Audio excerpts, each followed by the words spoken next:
that kind of opens the door into analyzing things like the most important things are writings, what this person has said in any of those venues. But even more important than that at this point is associations. Who is in contact with this person? Is it possible that this person represents one of several people who harbor these same thoughts, these same plans? That's what's in the mind of counterterrorism investigators right now. Is this a lone gunman, or is this one person who's part of a group or a movement? And that'll really define for investigators the scope of this crisis, as it were. I mean, as you lay out, it is so important to have the identity of this suspect, right? If that suspect is not cooperating, if we don't know the identity, how does law enforcement go about figuring that out? Can they take, I mean, this is part of my ignorance on this, but can they take fingerprints without permission if the suspect doesn't want to allow them to do that? Is it taking a picture and uploading it to a database to see if there can be some facial image mapping?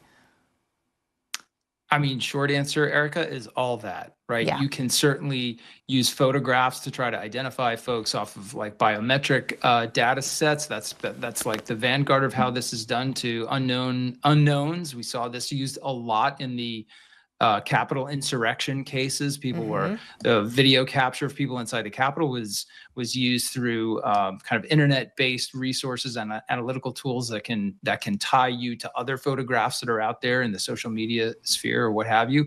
But fingerprints are also an option. We have portable fingerprint machines. Used to be called quick capture. It's probably called something else now.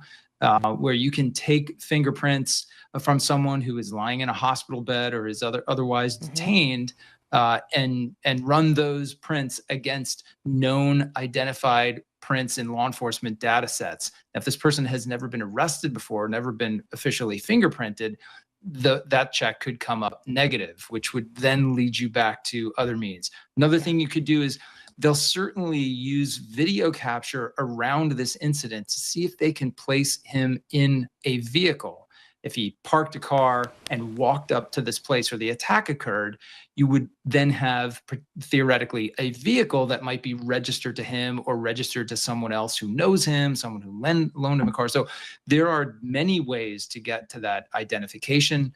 Hopefully they can do it as quick as possible. Yeah, and it gets quicker all the time, thankfully, as well. Andrew McCabe, appreciate it as always. We have a live look for you here. Investigators in Washington, D.C. on the scene of this afternoon's shooting that left 2 members of the National Guard in critical condition. Police say the suspect, who is also wounded and is in custody, appeared to intentionally target the Guard members. Sources say the motive for the shooting, though, is still not clear. Joining me this hour, Republican Congressman Don Bacon from Nebraska. He is an Air Force veteran and also serves on the House Armed Services Committee. Congressman, we appreciate you joining us tonight. This is obviously horrific on any day. Of course, the eve of Thanksgiving does add an extra bit of gravity, in fact, in many ways. Just what is your reaction at this hour to what we know and to what happened?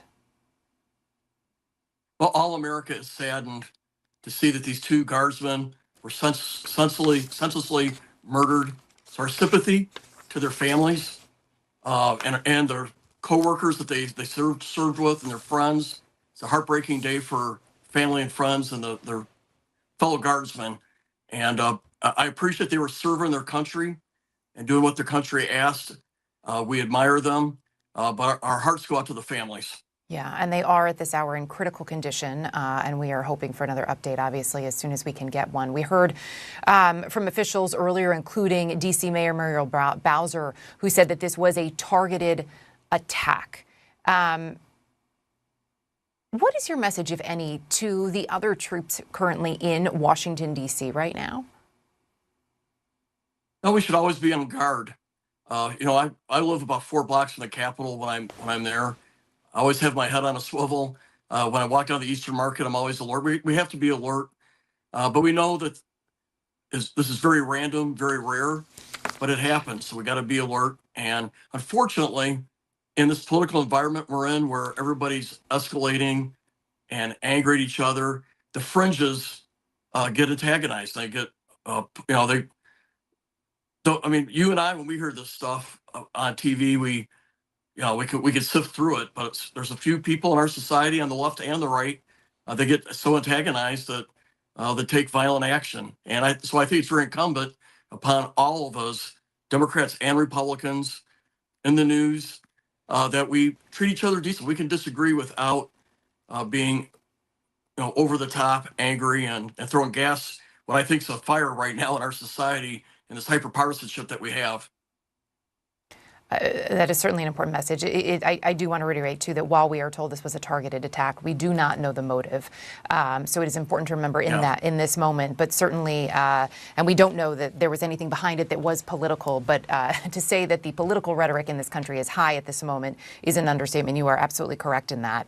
Having served for a number of years, I'm curious, what are the resources as we see these troops, right, who have been, in some ways, to your point, in a difficult situation since they were initially deployed? And of course, we had just last week this ruling from a judge that actually found the deployment was likely illegal, although we know that was paused for 3 weeks. But the fact that these, we know from the state of West Virginia, I was just speaking with the Attorney General, the 160 members of the West Virginia National Guard, he said all volunteered to be there in this moment to continue to carry out that mission.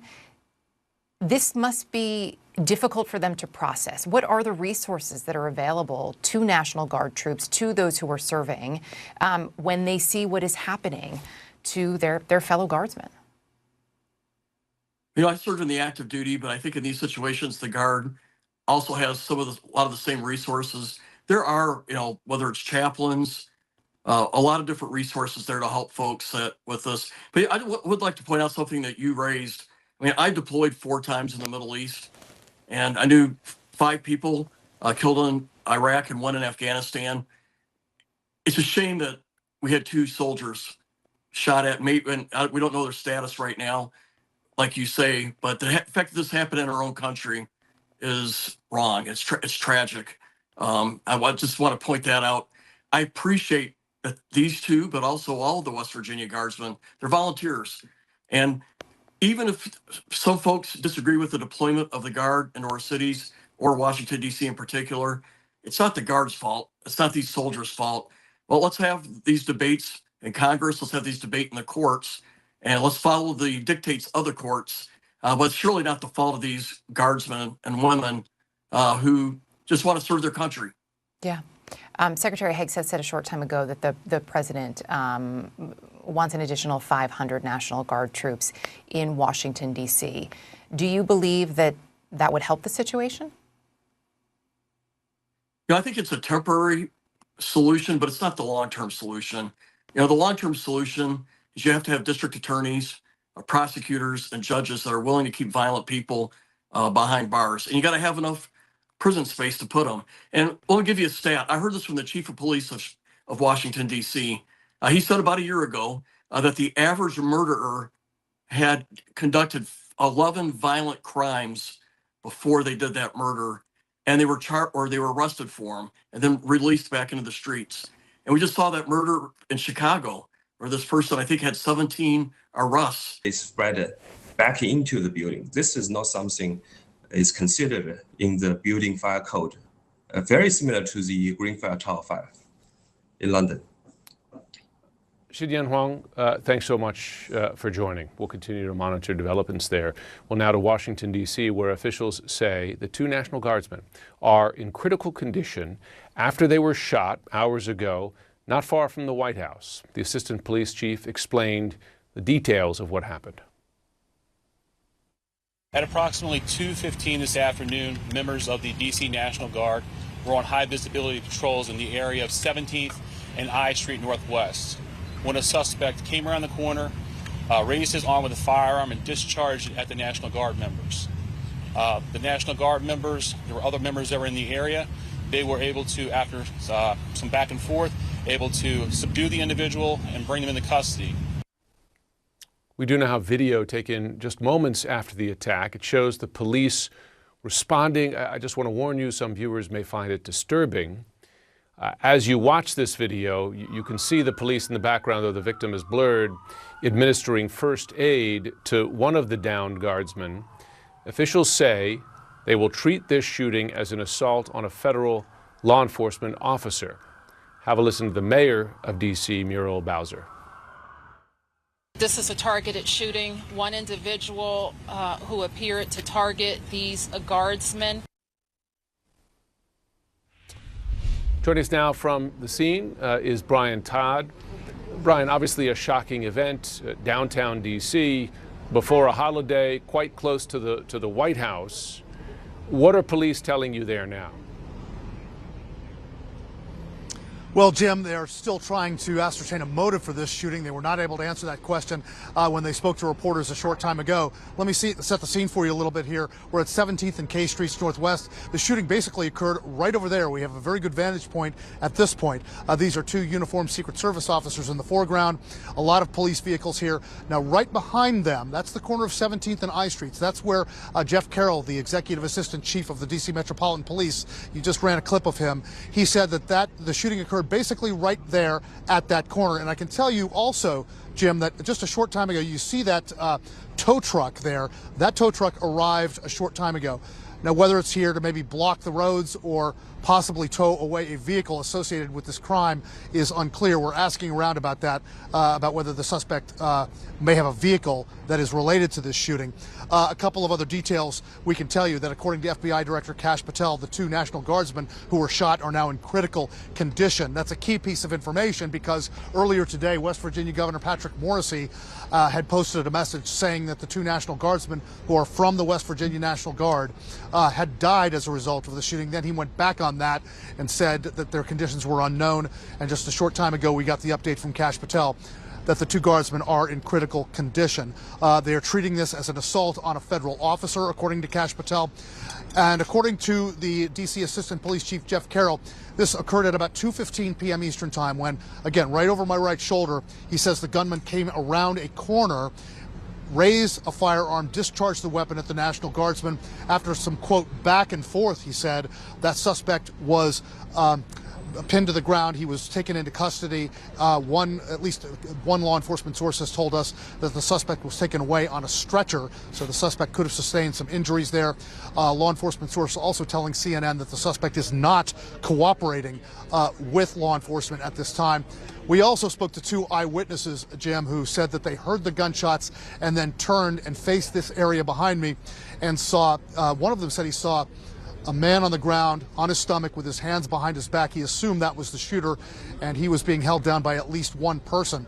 And one lady said that she turned and saw, quote, a bunch of people administering CPR to someone who was on the ground. Neither of the witnesses could make out who the victims were who were being tended to. We assume, of course, those were the guardsmen who were hit. Jim? Brian Todd, thanks so much. Well, joining me now, Kristen Holmes, traveling with the president to Florida.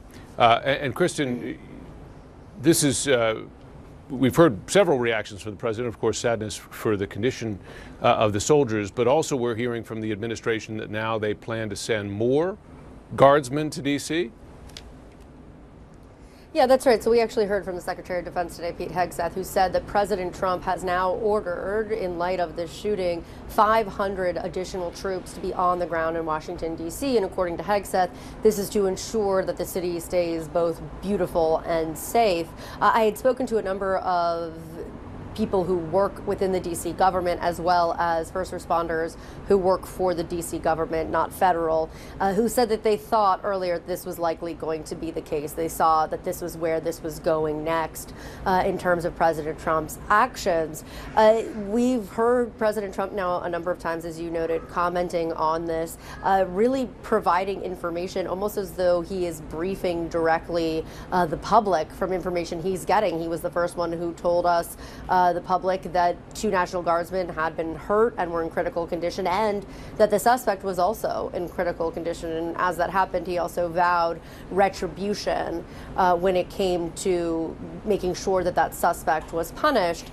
We won't see the president again tonight. They've issued a travel photo lid. That's essentially what they do when there's no more public appearances by the president. But it is still possible that we'll see another post on Truth Social. What we've come to kind of expect from President Trump is in these big, tragic situations, he ends up kind of being the communicator in addition to law enforcement, giving out information as he gets briefed. So we will, of course, wait and see if we hear from him again tonight. But I know the White House is following this very closely. A lot of questions right now within the White House, but also the administration as a whole, as to what the motive is. And it doesn't seem clear at this point. I've talked to a number of sources who say they're still trying to work through that. They're still looking for the answers as to how exactly this unfolded. Obviously, we have our source accounts. We have information from sources saying that this might have been targeted, and certainly seemed that way given what happened with this suspect just approaching these two guards and shooting them. But that doesn't really answer the question of motive, of why he did this. And this idea of these National Guard troops on the ground in Washington has become a political flashpoint for so many. I know, you've talked to Brian Todd. He has spent a lot of time covering this. He's talked to these National Guard members who have been spat at, who have been told to leave and called names. That's not everybody. It's not that everybody feels that way, but it has turned into kind of a political symbol that when President Trump brought them in to kind of fight his crime agenda in Washington, D.C. So that's, of course, on everyone's mind. Is there a political agenda to this? And just the proximity of where this happened, so close to the White House. Did that play into why this person chose these two guardsmen, for example? So there's still a lot of unanswered questions, but again, the White House is following this really closely, and as you've noted and as you've seen, the administration as a whole, this is an all hands on deck situation. It's not, just FBI, it's not just DHS. You are seeing members of every law enforcement agency on the ground in Washington, D.C., briefing the press, but also working this case. So they're taking this very seriously, and it just goes to show you, again, how closely they're following this. Let me ask you this, though, Kristen, because a federal judge recently ruled that the prior deployment of National Guard troops to D.C. was illegal. Trump is ordering more to come to the city. Is this a fight with the courts that the president and the administration wants? Yes, this has been a fight, just to be clear, that they've wanted with the president and the courts. And I do have something on that I was just looking at because the Trump administration about 30 minutes ago filed an emergency motion to keep the National Guard in D.C. This was a response to what you are talking about there after the courts had said that they shouldn't be in Washington, D.C. They are obviously using the events of today as reasoning to be in the District of Columbia, saying that it is unsafe and they need more National Guard troops. So that is the latest in the court side of all of this. But again, to be clear, they've wanted to take the courts on this. This is a fight that they are not only willing to have, but eager to have, and one that they do eventually think that they can be successful at. Now they actually have an event, a tragic event, a killing of two National Guardsmen that they will point to and say that this is the kind of crime happening in D.C. and the only way to fix it is to make sure the National Guard stays in the district. Kristen Holmes, thanks so much. Well, joining me now is a former New York Police Department detective, Andy Burchard. Andy, good to have you. Thank you. Good to be here. A shocking event for all involved, residents of D.C., the country, of course, to have uniformed U.S. Military, members of the National Guard, targeted like this. First, I'd like to ask your question. I mean, again, they're looking at motive here, but given that the Guardsmen are a symbol of a policy, right? In effect, they're a symbol of a policy of this administration to deploy uniformed forces to U.S. streets. I imagine that authorities will be looking into a potential political motive to an attack like this if it does indeed turn out to be targeted, as we've been hearing. Well, I guess as the investigation continues, the political motives will be determined. At the bottom line, it was a uniformed presence of authority that came under attack, sheer for enforcing however they were placed there, decided to put there in any uniform that shows authority. They were placed in for whatever reason, if they were redeployed. Remember, they are civilian soldiers, certainly federal, and it'll up the game. And, obviously the political tones will always be kind of dancing around, if you will. There have been questions as to what the role is of these forces in D.C. Is it law enforcement? Is it largely a visible presence? And law enforcement officials I've spoken with have at least raised the question how that then impacted the security footing of these soldiers. I live in D.C. and I've seen them around town. They largely seem to be standing around quite casually, right? Could a question about mission, or should questions about their security posture be asked? Were they looking out for an attack such as this, or was their guard down? Well, I think, in New York City, I spent almost 30 years with the New York City Police Department and 20 with the Emergency Service Unit. We had National Guard deployed numerous times during major events, during train operations in large commuter areas. I don't know their role specifically, but for us in New York, it was much more of a presence to be a deterrent to additional crime going on. I certainly don't want to hit the political aspect of why they were exactly deployed, but I found from my experience when we had them in the city, if I'm a bad guy, I'm going to be a little less to act up. If I see an adult there, an authoritative figure, not knowing exactly their role, can they come arrest me? Are they going to interfere? Can I just go commit some serious crime, a 7-index crime, without any ramifications? I would believe that that's part of it. And also to free up your regular local patrol, whether it be DC or any of the other National Guard deployments, to free up your local officers to be able to do the day-to-day ops, enforce crime, answer radio runs, the day-to-day operations that are going to continue regardless through the major crimes, the minors as well. Andy Burchard, thanks so much for joining. Thank you so much for having me, Jim. You have a great day. You too. Well, coming up next, we will tell you what President Donald Trump's special envoy is reported to have said in a leaked conversation with a top Russian official, and what kind of advice he gave him.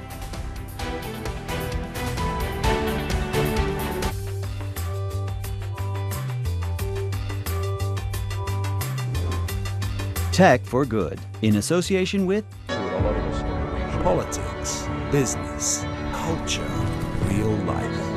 As the pace of change moves faster, we ask the important question: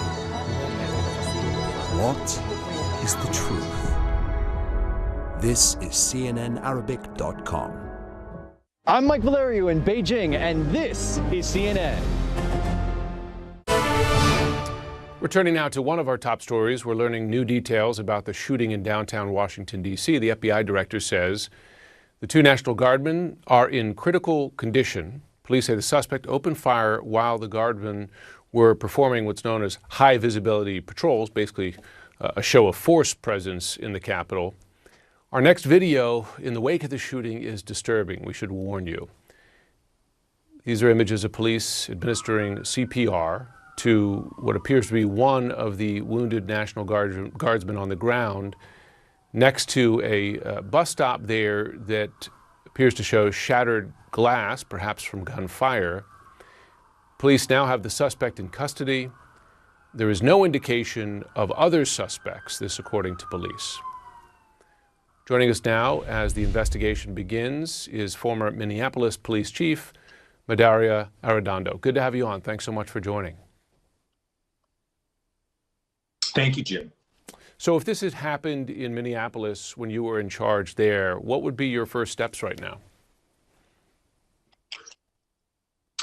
Well, Jim, unfortunately, back in April of 2021, we actually did have someone fire upon 4 National Guardsmen in one of their personnel vehicles while they were doing patrols and at a post in Minneapolis. Fortunately, they were not seriously injured and wounded. So this has happened. I think the first thing, obviously, is that we should all be just really praying for these 2 citizen soldiers for their full recovery. As many millions of Americans are starting to gather for tomorrow's Thanksgiving, we just really want to be thinking about them and their families at this moment.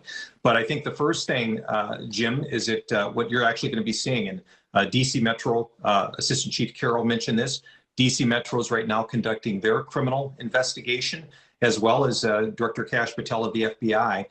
They will have launching a parallel federal investigation. And so those investigations are going to be critical, getting evidence at the scene, 17th Street and I Street there in the district there in DC. And so collecting evidence, you mentioned a tow truck was recently out there at the scene, talking with witnesses, gathering as much CCTV surveillance video that they can get. And obviously at some point search warrants being conducted. And so the case is going to still continue, even though it's been reported by DC Metro that the suspect in custody is not cooperating with investigators. That's not as important right now as those entities, both DC Metro and our federal partners, conducting their ongoing investigation. So that's going to be critical. The president claims this is about keeping D.C. safe, and he's already announced, his defense secretary has announced, that they're going to send 500 more National Guardsmen. From a law enforcement perspective, and I know you don't serve in D.C., but you did serve in a major city in Minneapolis, were these Guardsmen performing an essential law enforcement role?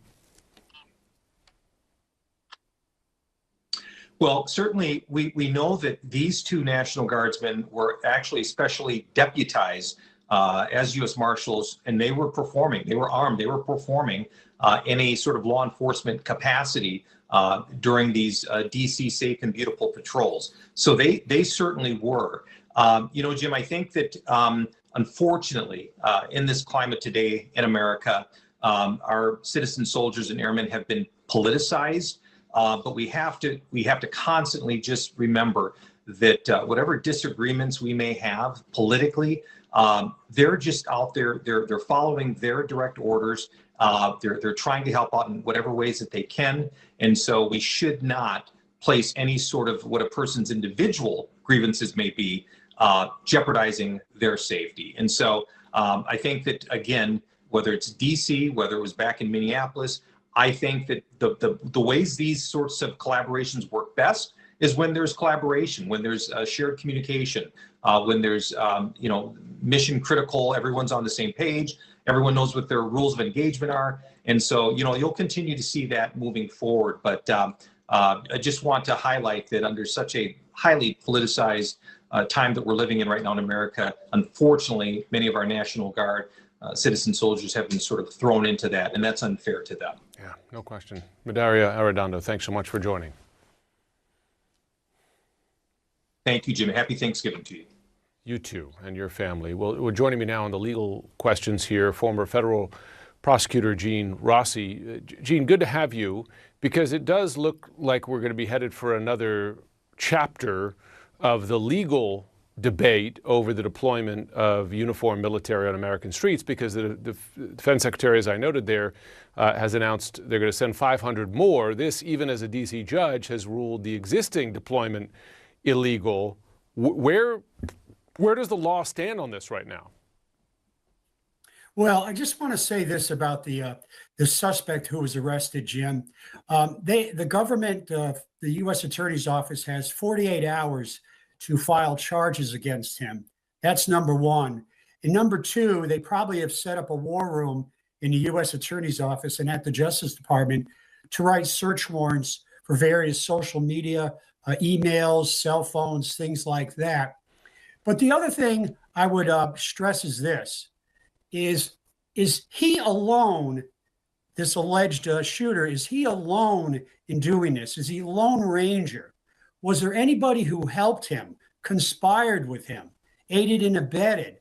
I would want to know that, because this is such an egregious, horrific act, attempted murder or murder, depending on the condition of the two guardsmen. But that would be my focus, to see if this is part of any plot to engage in violence against the National Guard. Regarding the politics of it, I'm going to stay away from that.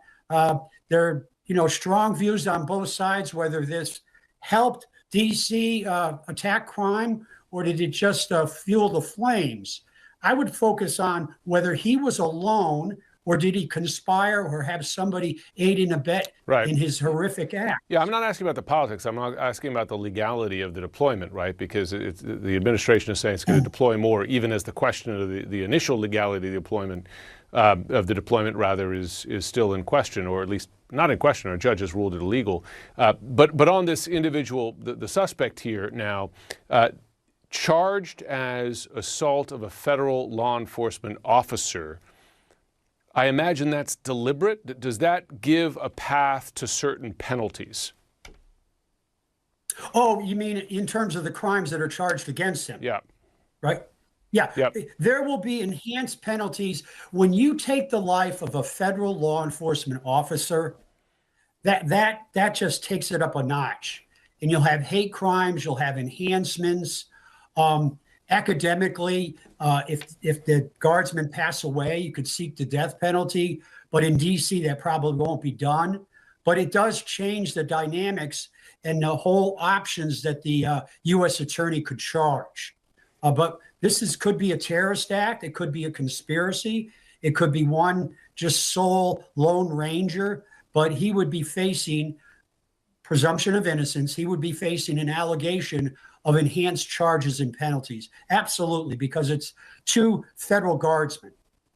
Police commissioner writing on X, quote, "This is yet another horrific reminder of the dangers that members of law enforcement face every time they put on their uniform. We will continue to closely monitor the situation and coordinate with our partners in D.C." She also wrote that at this time there is no known nexus to New York City. Back with me this hour, Daniel Bruner, retired FBI special agent. So, Dan, we look at this shooting, of course, happening on Thanksgiving Eve. There are a number of large events across the country. The Macy's Thanksgiving Day Parade, one of the largest here in New York City, but you've got parades across the country, Detroit, Chicago, Houston, multiple NFL games. What does this change potentially in terms of security at some of these events? I think that all these locations will have an increased sense of security. They're all going to be looking out for the normal things, but that's the thing is they've prepared for these things. They prepared for these events. The FBI divisions around the country have a command post on standby to be able to react to these events. And local law enforcement, they have increased security at events. In New York City at the Macy's Day Parade, that's going to be the epicenter of attention. That's going to have increased, but they've already prepared for it as a major event. So I don't believe that anybody's going to increase security. In addition, the JTTF, the Joint Terrorism Task Force in Washington Field Office, is clearly investigating this. If they develop new leads to new locations or other individuals that may have assisted this shooter, then that will change the dynamic in those locations. But I don't think across this country we won't have to, and I don't think we need to elevate our alerts. What about in Washington, D.C. specifically? We know the president is saying that he would like another 500 additional National Guard troops in the district. As we wait to see where that goes, do you think that folks there will see an increased presence starting tonight?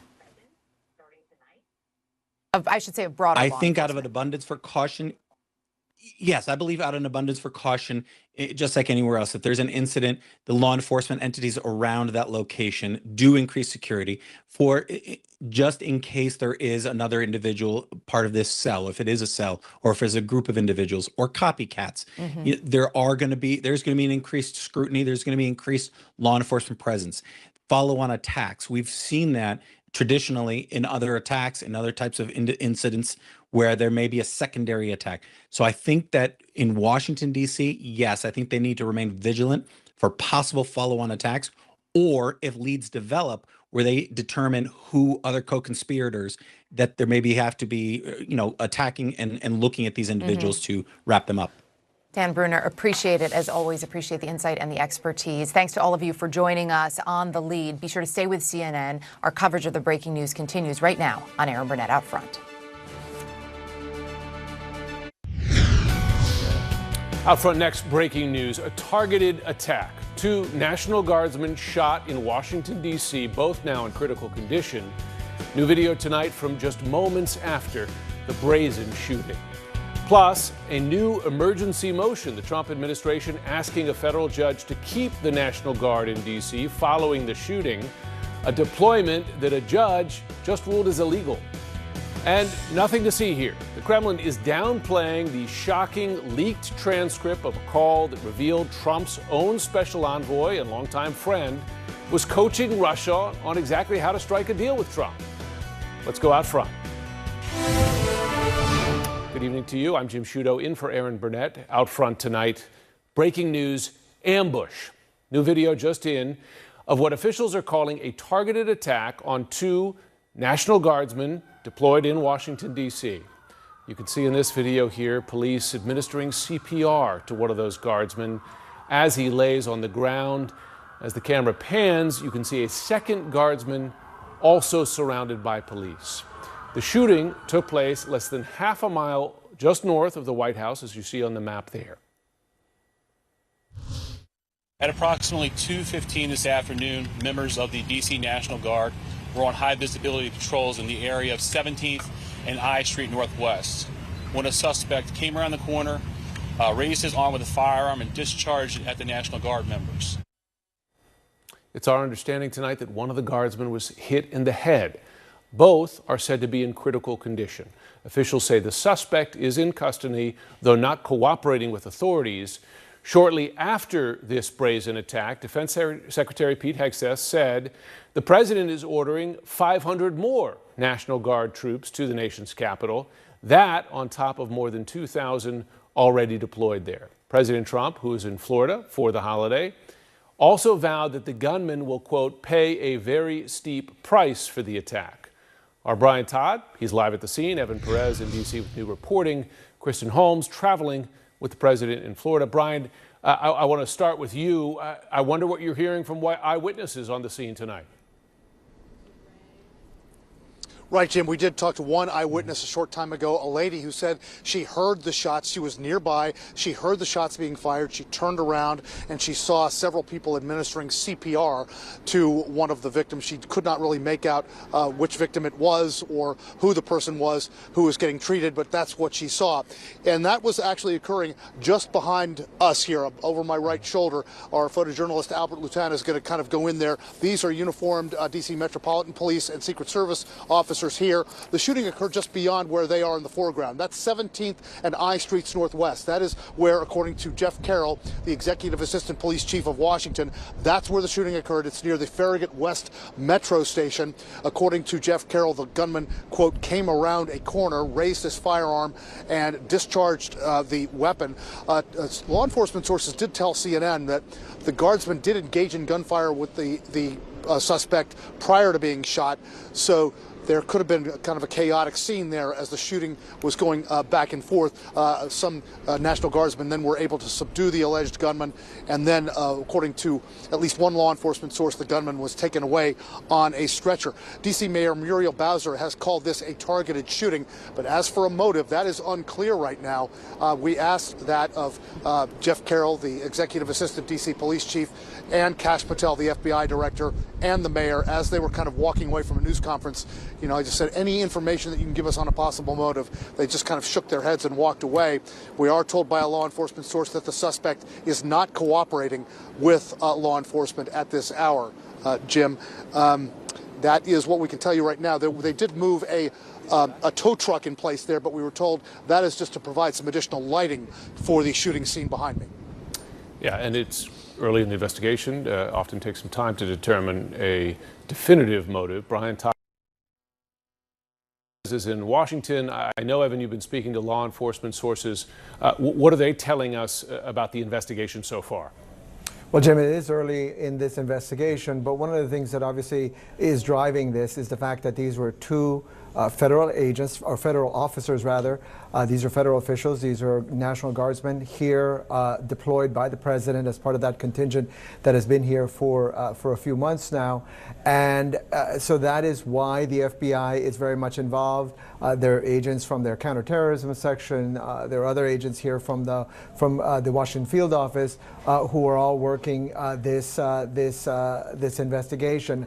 As Brian pointed out, they don't yet have a motive. The suspect is not cooperating, but if you consider the scene, right, the investigators have video, some very good video of exactly how this happened. It happened just outside of the metro station there, just south of the park, Farragut Square.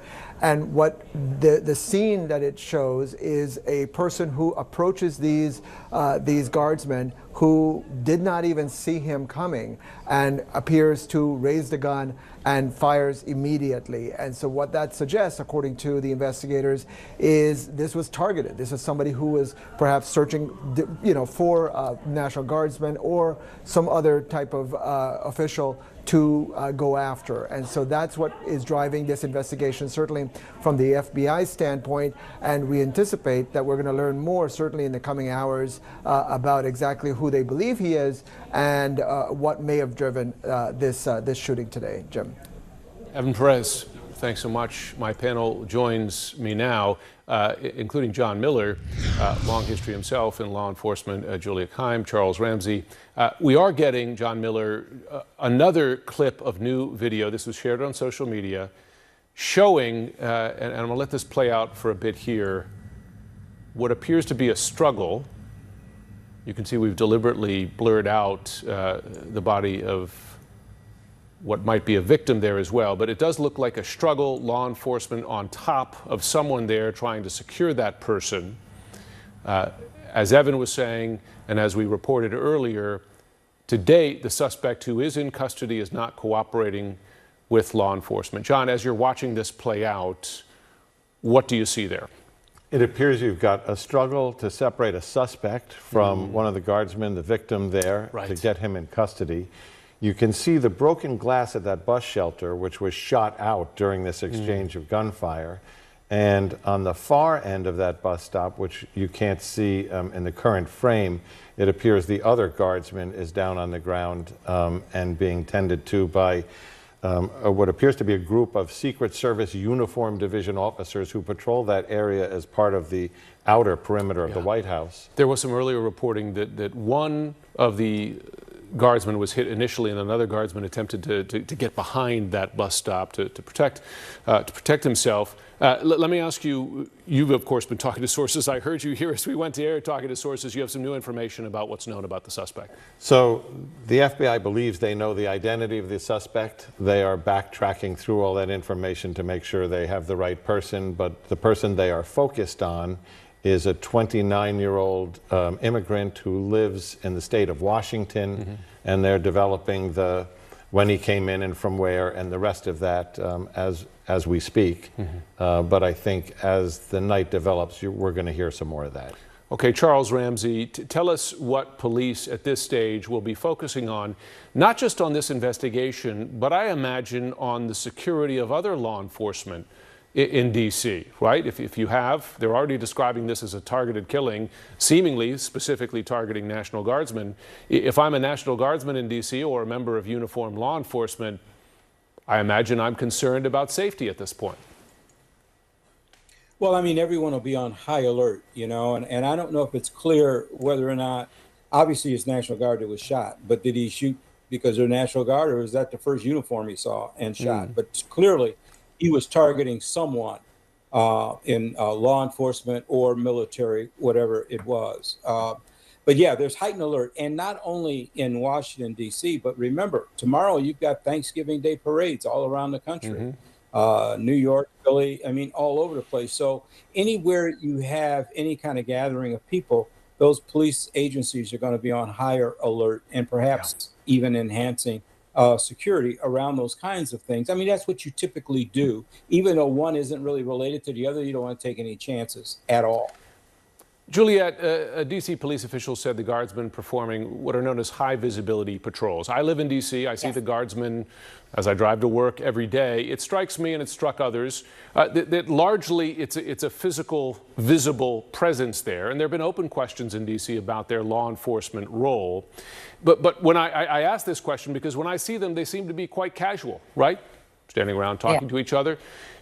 Do we know anything about what their security posture was prior and how they might have been communicated to about any potential risks?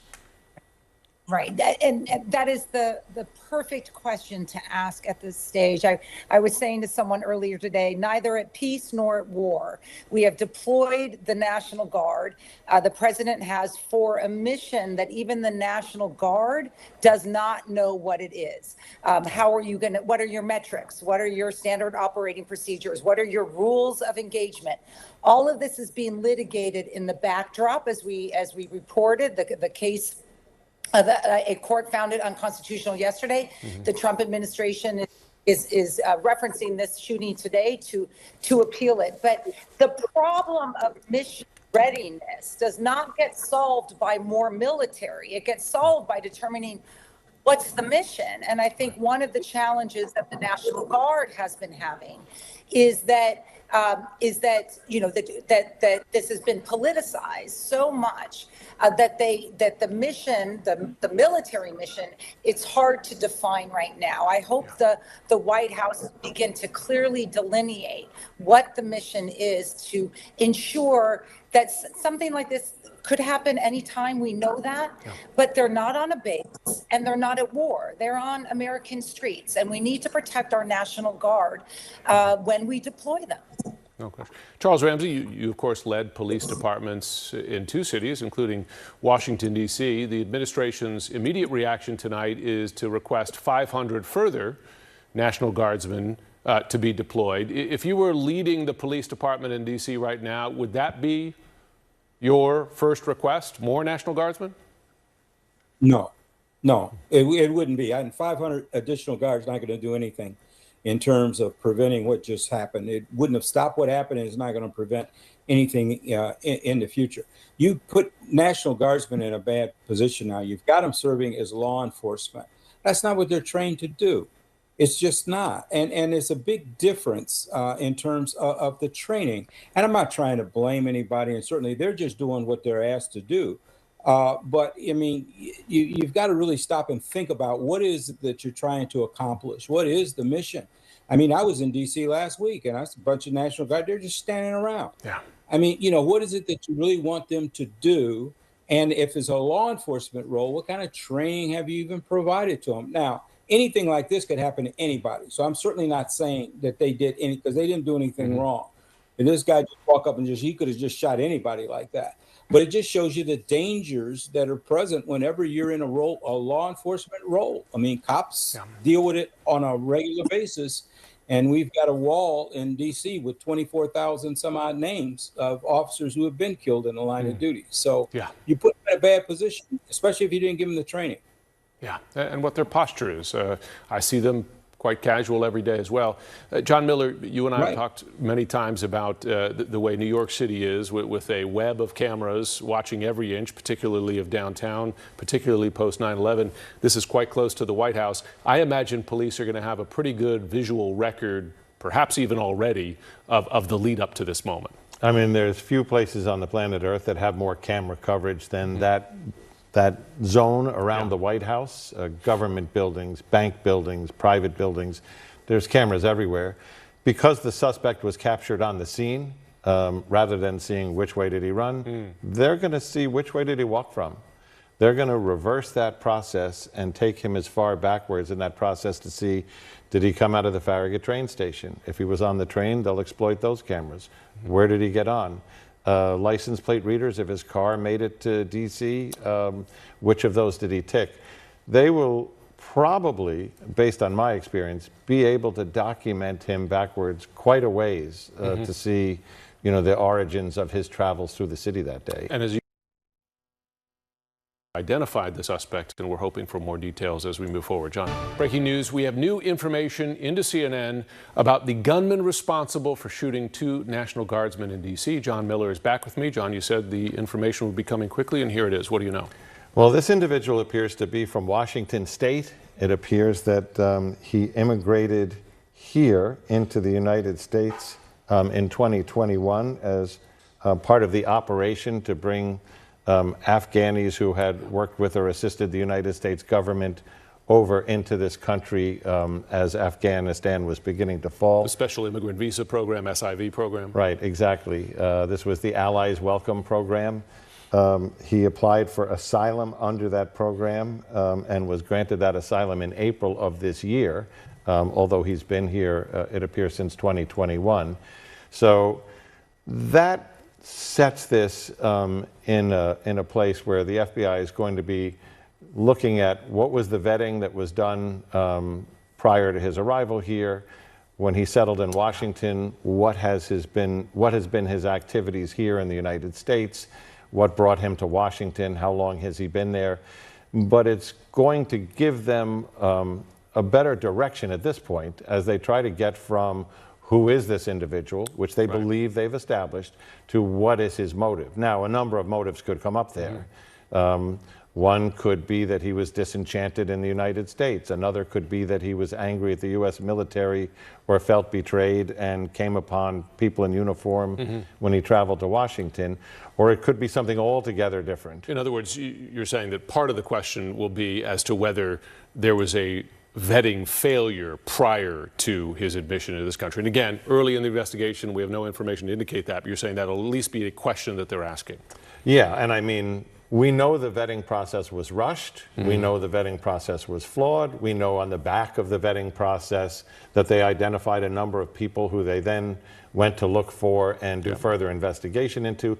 We don't know if any of that is the case in this instance, but we now know a little bit of a richer picture about who they believe our suspect is and where he comes from. Yes, and always with the proviso that this is early information. John Miller, thanks so much. Out front now, Rehan Akid. He was a witness to this shooting. He's been visiting D.C. for the holidays, and he joins us now. First, Rehan, it's good to have you on. This must have been a very shocking thing for you to witness this evening. As I understand it, you were walking back to your hotel when you heard shots. Tell us what you heard and what you saw. Yeah, thank you for having me. I checked in maybe an hour before the shooting happened. I walked to Potbelly just to grab a sandwich. And actually on the way there, I saw 2 National Guardsmen. I didn't connect the dots before because, I didn't know that it was National Guardsmen who were shot. But I remember crossing paths with them right outside Farragut. And then after getting my sandwich, within, I would say 30 seconds of me leaving the place and walking to Farragut, I think I was right by Chase Bank. I heard 2 shots, then I heard 4 shots consecutively. I wasn't exactly sure what was going on. I was a little scared. The people around me didn't seem, they weren't really ducking, but it just seemed like they were trying to find a building to hide behind. And, I hadn't seen the shooter from the vantage point that I was in. It took me, 5 to 10 minutes after the shooting actually happened and after I realized what was going on to actually walk to the police officer. And then that's when I saw on the left side, I think there was a man pinned on his stomach, a couple police officers surrounding him. And then that's when I realized it was right in front of the hotel that I was in. So you're saying you believe you walked by the National Guardsmen who were targeted right before the shooting? I can't say if they were the 2 National Guardsmen that were shot or not, but I can say for certain I did walk past 2 National Guardsmen right outside Farragut Square when we were crossing the crosswalk. Understood. And you say you did, in addition, after the shooting, in addition to seeing the guardsmen who were shot on the ground, you saw law enforcement struggling to get control of the person who you believe was the shooter. You saw that taking place. I think I heard about a lot of resistance, but by the time I got there, it seemed to me that law enforcement had it under control. I saw police cars going left and right, even behind me. I saw a helicopter above me. I saw, I would say, 5 or 6 ambulances within 2 to 3 minutes of the shooting. I didn't see any resistance personally, but my impression was that the law enforcement handled it well, and I didn't feel too out of control at the moment. How quickly between when you heard those first shots did you see a law enforcement response? I think within a minute and a half of hearing the shooting, I saw a police car racing to the scene, and then I would say a couple seconds after that, I saw many more police cars. I wouldn't say I heard, the resistance as soon as the shooting happened. I'm not sure how long after the shots were fired was the guy, restrained on the ground. Right. But I would say it was fairly quick. I can't remember the exact details. Listen, it's hard in the stress of the moment, Rehan. We're glad that you're safe. We're sorry you had to witness this, and we appreciate you joining us this evening. Breaking news, the Trump administration has filed an emergency motion to keep the National Guard deployed in D.C. This after 2 service members were shot in the nation's capital. A district judge ruled just days ago that the National Guard's presence in the capital is unlawful. President Trump responded to today's incident on social media saying, in part, quote, "The animal that shot the 2 National Guardsmen will pay a very steep price. God bless our great National Guard and all of our military and law enforcement." Kristen Holmes is out front from West Palm Beach, near where the president is tonight. And Kristen, appears that the administration has a continuing legal fight on its hands over the National Guard deployment there, which they now want to expand. I imagine this is a legal fight the administration welcomes. They do welcome it, and now they think they have reasoning to back it up. I mean, they have always thought, and this is from speaking to White House officials, that they were in the right, that they could eventually win this case. But now you're going to see them pointing to this shooting of essentially military members in the street, point blank, as proof that they need more military presence, more National Guard presence in Washington, D.C. You heard Pete Hegseth saying this is to ensure that the city stays beautiful and safe. And I spoke to a number of Bowser's administration officials, as well as various D.C. law enforcement, who said that they were expecting this to happen. They expected that President Trump would use this basically as the next step in bringing more National Guard to Washington, D.C. So something to keep in mind there. But I can tell you, Jim, I mean, the White House is watching this incredibly closely. They are not only just watching the logistics of what happened, trying to figure out who the suspect was, but they're looking at motive. Was their motive directly politically related to what happened? We know that having the National Guard in D.C. and in various other large cities has become somewhat of a political flashpoint. In addition to that, was there any reasoning, or was it part of the motive, to have this shooting occur so close to the White House? Of course, President Trump is not there, and President Trump is well protected. But was this some kind of symbolism? And you're really seeing what the White House's concerns are and what they're doing reflected in this whole of administration response. They have been very careful and brought in really the top guns on all of this to try and make sure that their response is solid and locked up, because they are all very invested in what happened on the streets of D.C. today. Kristen Holmes, thanks so much. Out front now, Democratic Congressman Robert Garcia of California. He's the ranking member on the House Oversight Committee. Congressman, thanks so much for taking time this evening. Sure thing. Thank you. First of all, let me ask you your reaction to seeing a shooting tonight, 2 guardsmen in critical condition shot in the nation's capital on the eve of Thanksgiving. Obviously, it's horrifying just to see the images, but also just having obviously known and knowing a lot of guardsmen in the National Guard, not just in D.C., but here back home. The incredible service to our country and to community should always be at the forefront when we're thinking about the work that they do. And at the same time, you have 2 of them now in critical condition right before the holidays, so it's horrific. I'm glad that we're making progress in this case and to understand actually what happened here.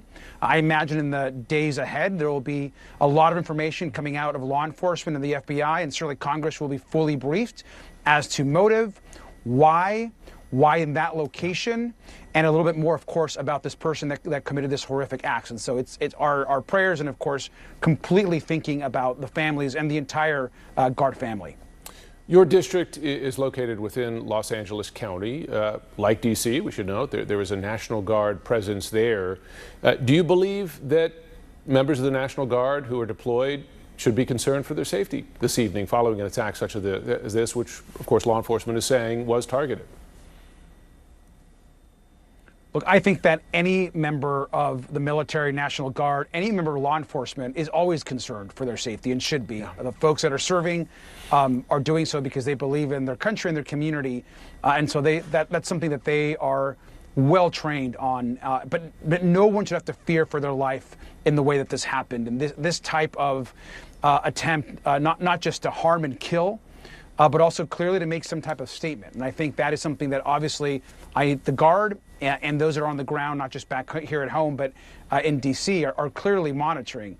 I think what's also important at this moment is that we get all of the facts. There is a lot of information coming out. Obviously, we know that information travels fast. People need to wait for the authorities, understand what is happening. I think the mayor is going to be an important and key player in reassuring the city to ensure that people are safe. And I think right now, of course, in talking to folks in Washington, everyone right now is thinking about just the condition of the 2 guardsmen.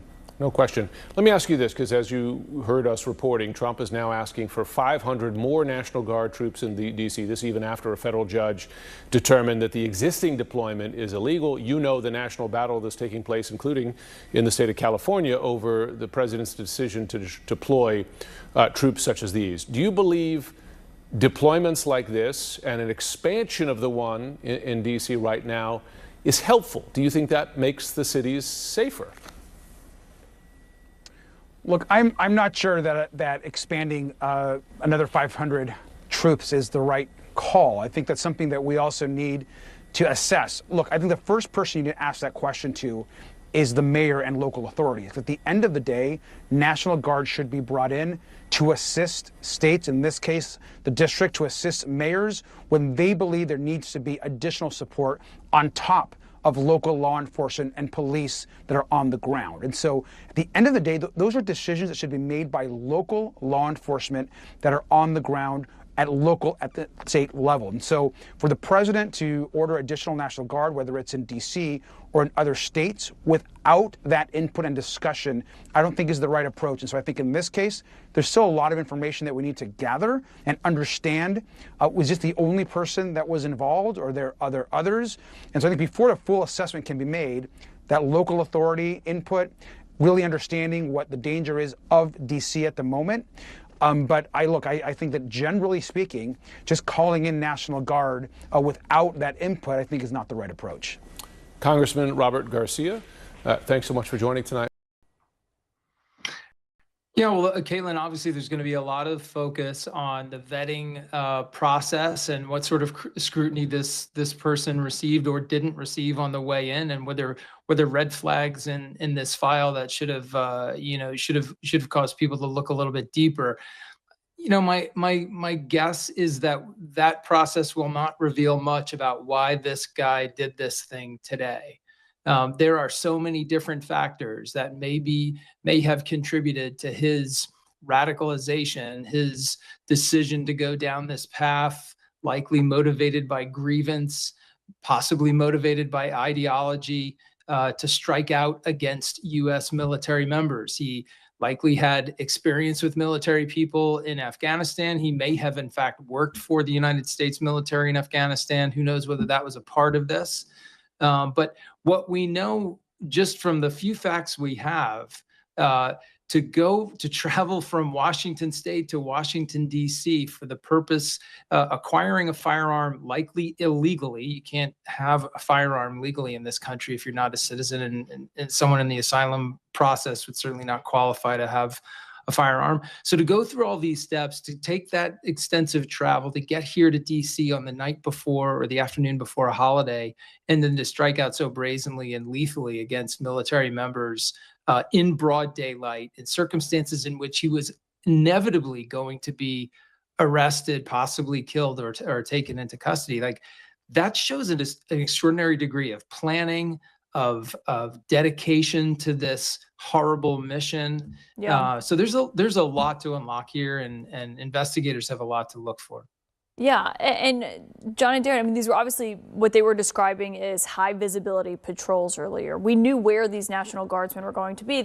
I see them every afternoon on the way to the White House. They're in pretty regular areas in Washington. And in terms of looking at that, know how this person knew where they would be when this targeted attack. The other question was, I heard Kash Patel, the FBI director, say perpetrators at the press conference earlier, but our understanding right now is it's just this person. They don't believe that he acted in concert with anyone. Is that right? That's right. So for the first question, that video canvas that McCabe was talking about, that can go back days. And what you may see there is that those National Guard people are on those posts, and you may see this person on video actually conducting pre-operational surveillance. This may not have been a spontaneous act. This may have been something that was planned. On the second question, when Kash Patel is talking about we're going to get to the bottom of this, no resource will be spared, we will get the perpetrators, he's projecting the idea that we have one person in custody, we have no indication anyone else is involved, but that doesn't mean that. We've got to go backwards through this guy's whole life and existence and find out, was he working for somebody, communicating with somebody? Was he part of an ISIS plot, since they called on December 7th for more attacks against the homelands by lone offenders? a lot of questions They left just did to that answer. last year in December. They reran an old ISIS video on December 7th calling for attacks against the United States and Europe by lone wolf offenders as kind of one of their greatest hits because they felt it was an inspirational video. Yeah, what do you think? Well, I think that this was an individual that was on a suicide mission. There was no exit strategy.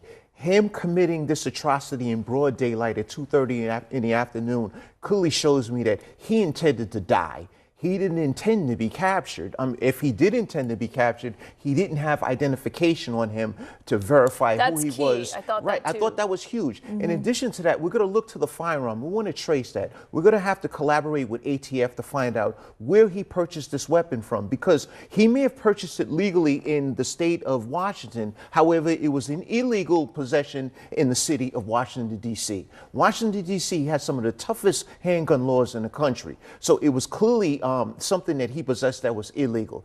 This is a massive investigation, but we're going to drive towards a conviction. We want to get the conviction of beyond a reasonable doubt, and that's what they're focused on at this stage. So I understand what Kash Patel is saying in terms of he wants to bring all of these resources to the table, but ultimately this is something that's going to land in the hands of the U.S. attorney that's going to prosecute this case. Yeah, which would be Judge Janine Pirro in Washington, who is now serving as the U.S. Attorney there. Danelle Harvin, thank you for joining us, and as well, all my other experts are going to stay here with me as we're continuing to get more information this hour. Right, the breaking news tonight: 2 National Guardsmen have been shot and critically wounded just 2 blocks from the White House. The mayor of Washington, D.C. has called it a targeted shooting. Video shows an apparent struggle at the scene with several law enforcement officers over a person on the ground. Authorities say the suspect, who also was wounded, is in custody. Shortly after the attack, Defense Secretary Pete Hegseth said the president is ordering 500 more troops to the nation's capital. That is on top of the more than 2,000 already there. Wanting to see it as Brian Todd, who is near the scene of the shooting and joins us with the latest. Brian, I do understand you spoke with some eyewitnesses. What did they tell you?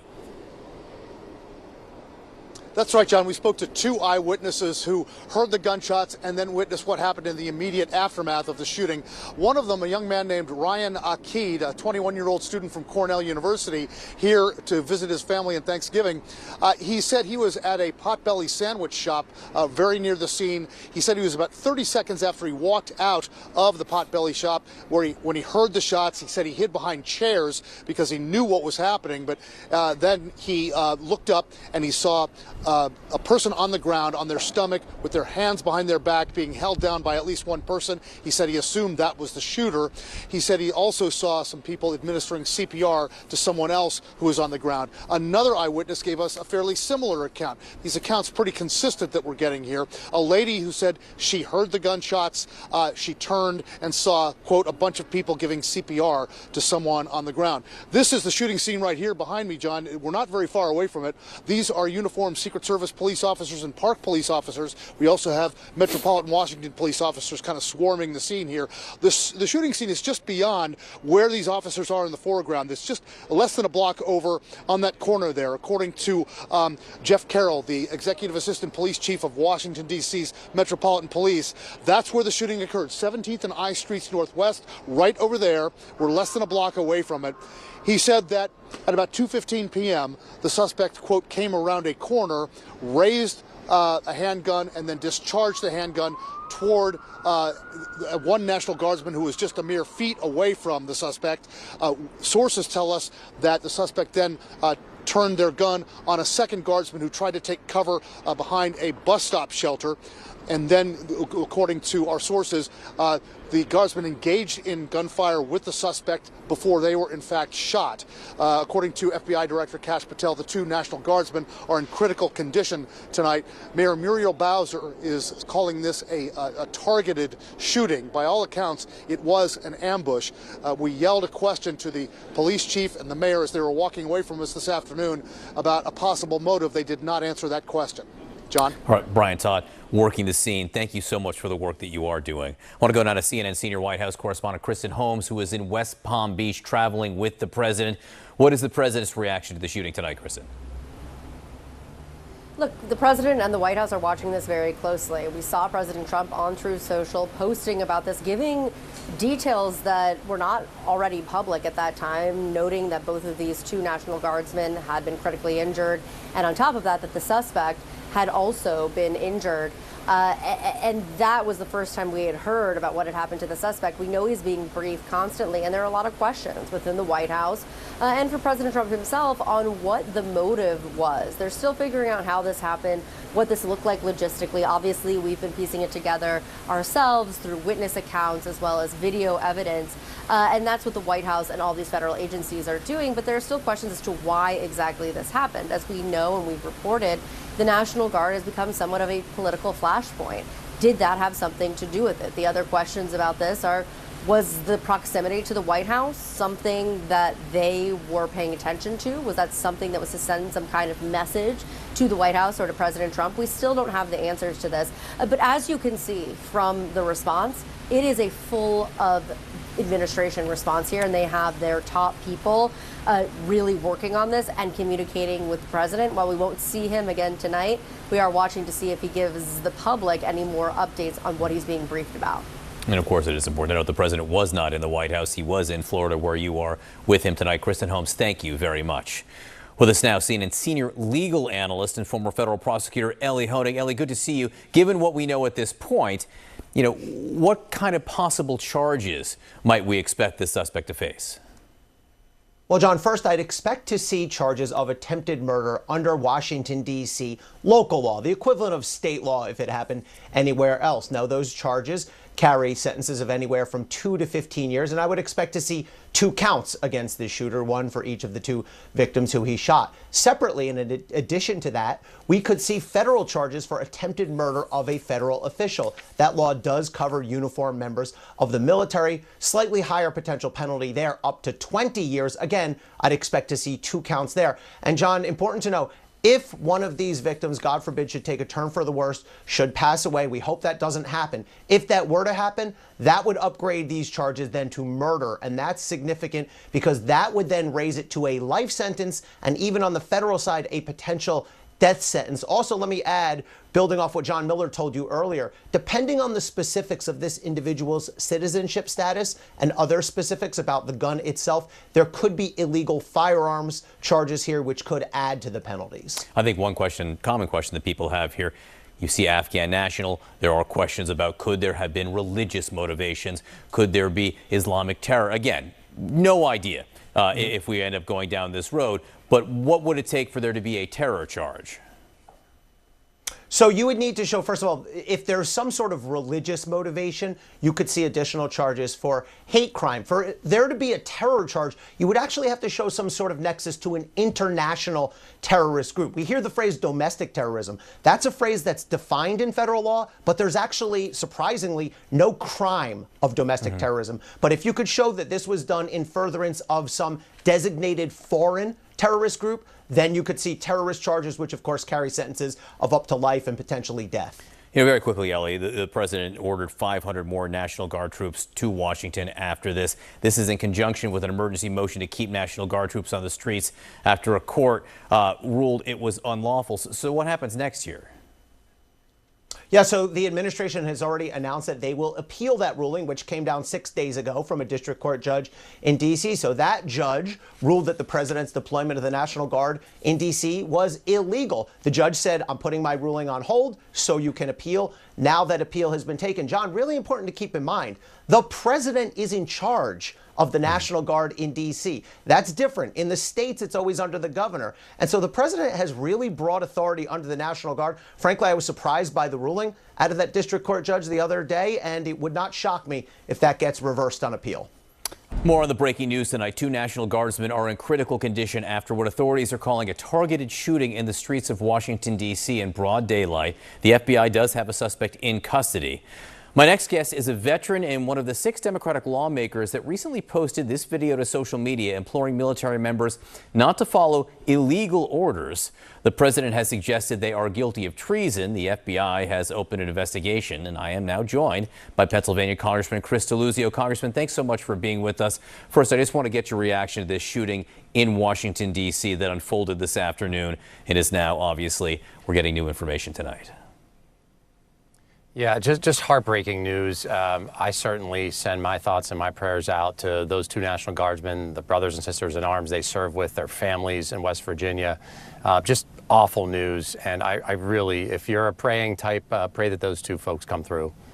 I mean, obviously, the latest we know is they are in critical condition right now, being treated in separate hospitals. Now, it didn't take long, Congressman. After these shootings, people did start posting online criticizing you and the 5 other Democratic members of Congress for posting your video, suggesting that it may somehow have put a target on the National Guardsmen's backs. Now, I know you didn't mention any specific orders in the video, but some critics of the president have suggested that National Guard deployments around the country, broadly speaking, are not always legal. So I wanted to give you a chance to respond to some of this criticism, which I'm sure you've already seen.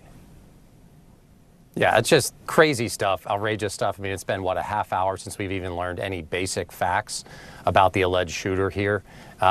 Dangerous rhetoric, and let's be clear, the only threats and calls for violence came from the president and his supporters after he called for our arrest, our death by hanging. That's where the calls for violence have come from the most powerful man in the country who has more power and more responsibility than anyone else to condemn these calls for political violence, to bring the temperature down. I hope the president will do that. I hope those around him will do it. The country doesn't need any more of this. They don't need these calls for political prosecutions. They don't need these calls for violence. It's a dangerous time and a dark time, but I will tell you, what I hear from folks back home in Pennsylvania is they've had enough. They've had enough of these calls for violence. They've had enough of targeting of political opponents by this president or people around him. They've really had enough of it. Have you been contacted by the FBI as part of their now investigation into the 6 of you? Well, and that's been reported now, I think, since yesterday, right? The FBI wants to ask me and the other members of Congress I serve with for voluntary interviews.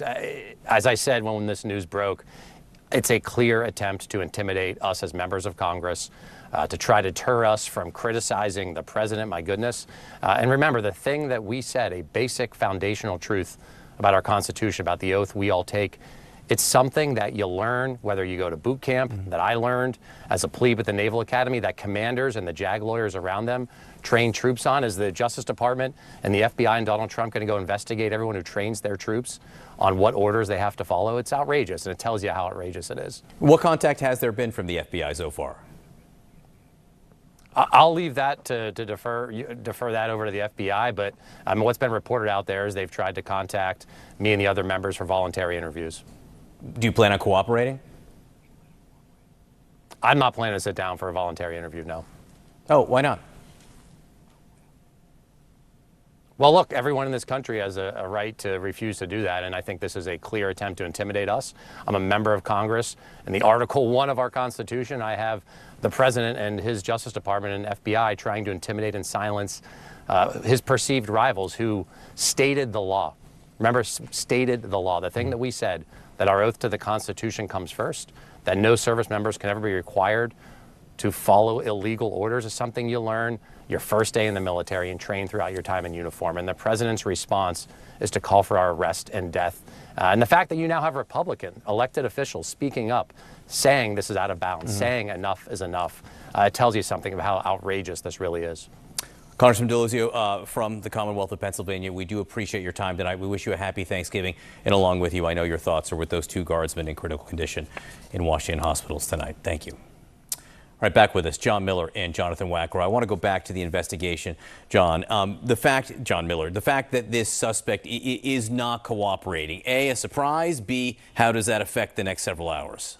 You know, we've seen this both ways in cases where the suspect, if they survived, the attack, has been fully cooperative because they want to get their story out to authorities and then to the public. And we've seen the opposite, which is, I'm not saying anything. So it's hard to say what that means, but regardless of whether he cooperates or not, the attack is on videotape.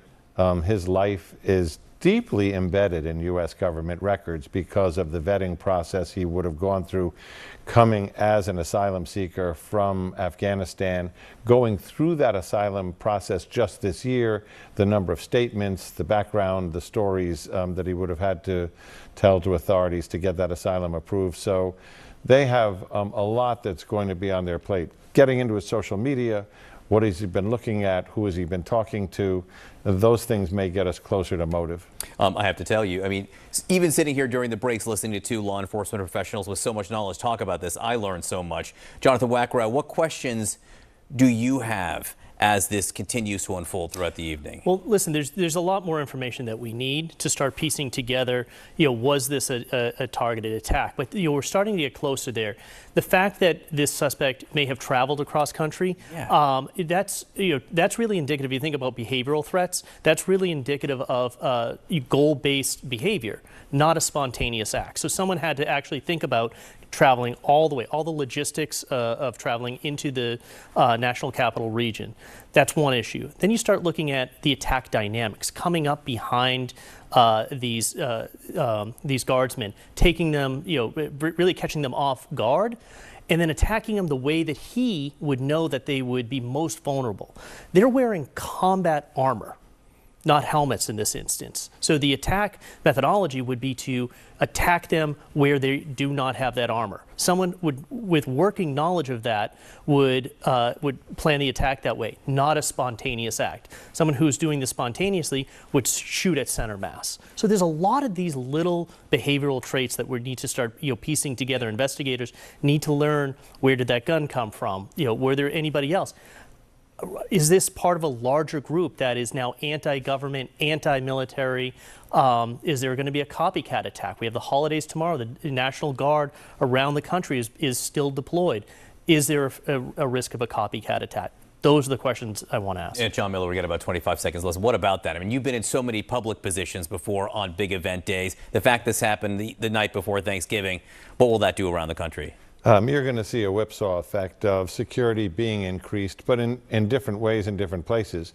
New York City is already operating on a high-tier threat level alert, but in Washington, you'll see more National Guard, but you'll also see security around National Guard places and government places. Jonathan Miller. More now on the breaking news. 2 National Guard troops shot by a lone gunman today in Washington, D.C. Layla Christopher was on the scene and joins us now. Thank you so much for being with us. Just walk me through where you were and what you saw. Yeah, my friend and I were metroing in for the day. We were planning on going to the holiday market in DuPont Circle, and we were coming up at the train station, and there were National Guards persons telling us to run. We heard that there was a shooting. We ran into the nearest cafe.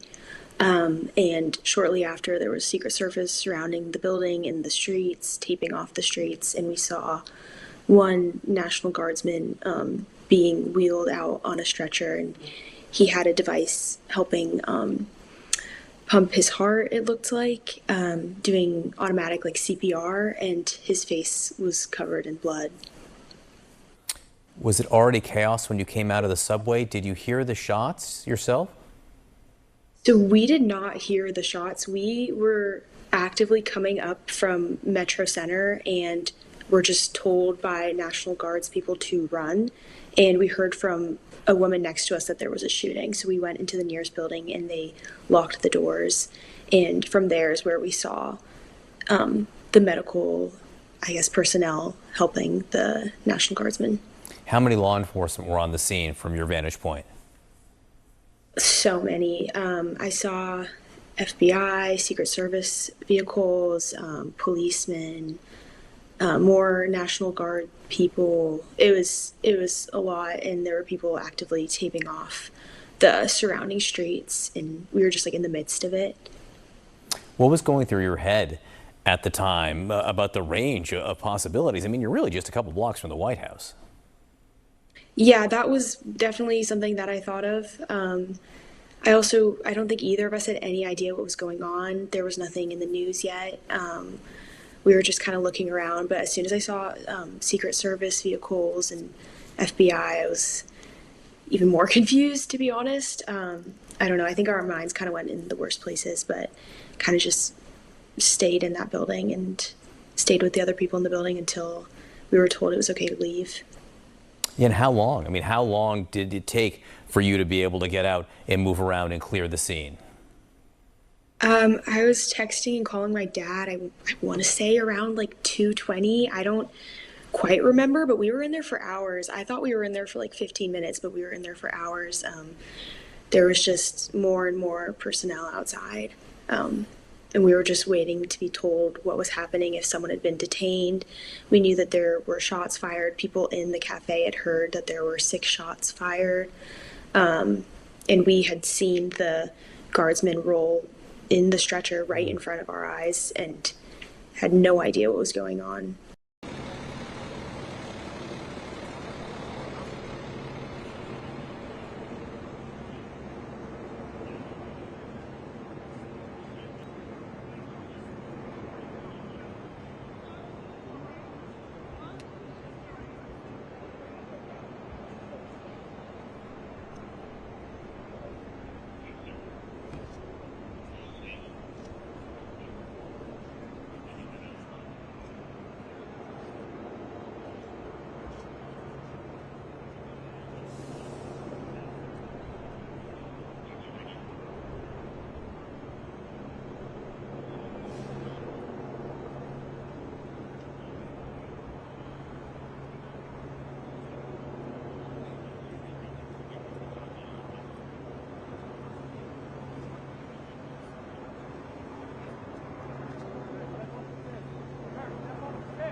croisement, tu vois, pas du côté du bureau, de l'autre côté.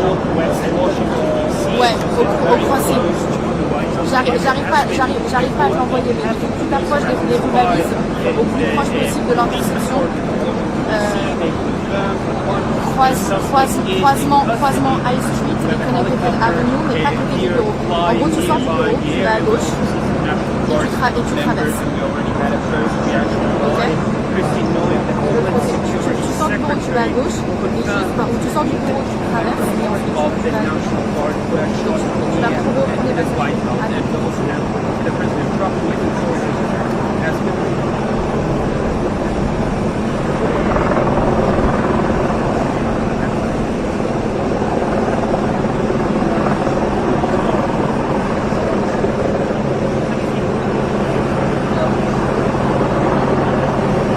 That's right, and this has been part of basically the image that we've seen in this city for a while. They have been being close to guarding a lot of metro stations. This metro station is part of it. Then west, we also see some members of the National Guard from the sea. We see a lot of media now gathering from the current National Guard press secretary, Senator John Biden, even though we are actively monitoring this tragic situation. Just very close to the White House because they sold on a secret to sell this agency holding the treasury right now.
One person is in custody.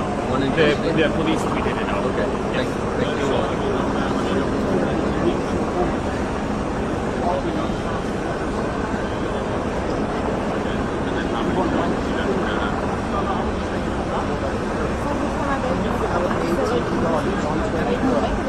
Thank you.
The next eyewitness, I don't have the name. Alors, il faut que tu ailles. Quand tu sors du bureau, tu vas. Sounds like somebody. That's gonna be somebody. Tu sors du bureau, tu traverses, tu vas tout droit et ensuite tu tournes à gauche. Tu vas tomber sur. Hold on. Tu sors du bureau. Je suis côté. Non, quand tu sors du bureau, tout simplement, tu vas tout droit, tu traverses la rue. Je suis à l'angle de High Street et Connecticut Avenue. À l'angle où...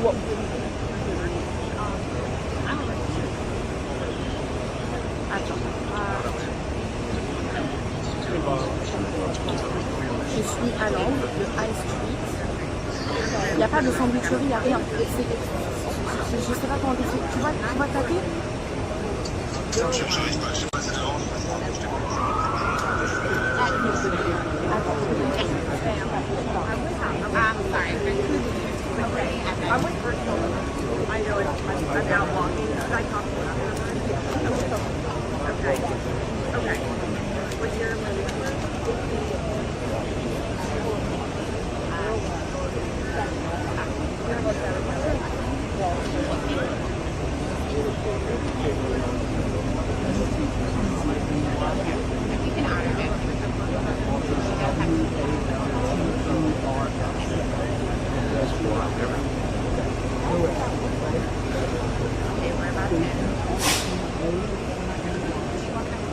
Oh no, that's part of it. I was going to the flag.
I don't know if the guard or the uniform guy definitely was government level. So you have to turn around, and that was around. Stacey, compared to where we are now, right, using this as our place, where were you approximately? See, that's the thing. We were turning on 7. So that's like we were down the street. It was so close that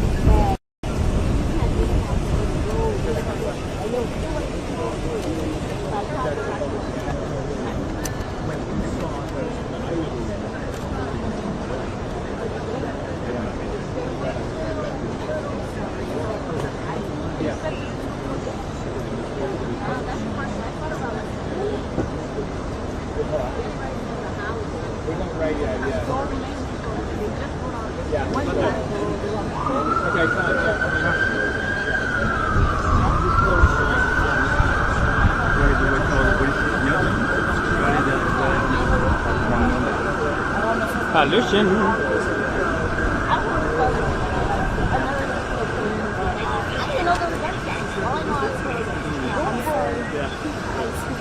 Sorry, I have to settle. Thank you so much.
Dans mon téléphone pro aussi.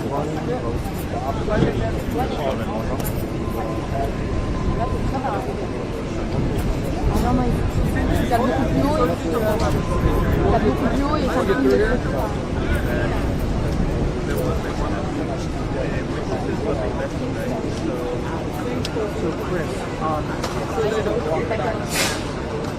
One of the things we saw was the ground. Described it barely, but you did see one of both of those national guards. Je peux te mettre un peu haut et te mettre un peu en Comment? Non, mais j'aime bien ces camions de militaires à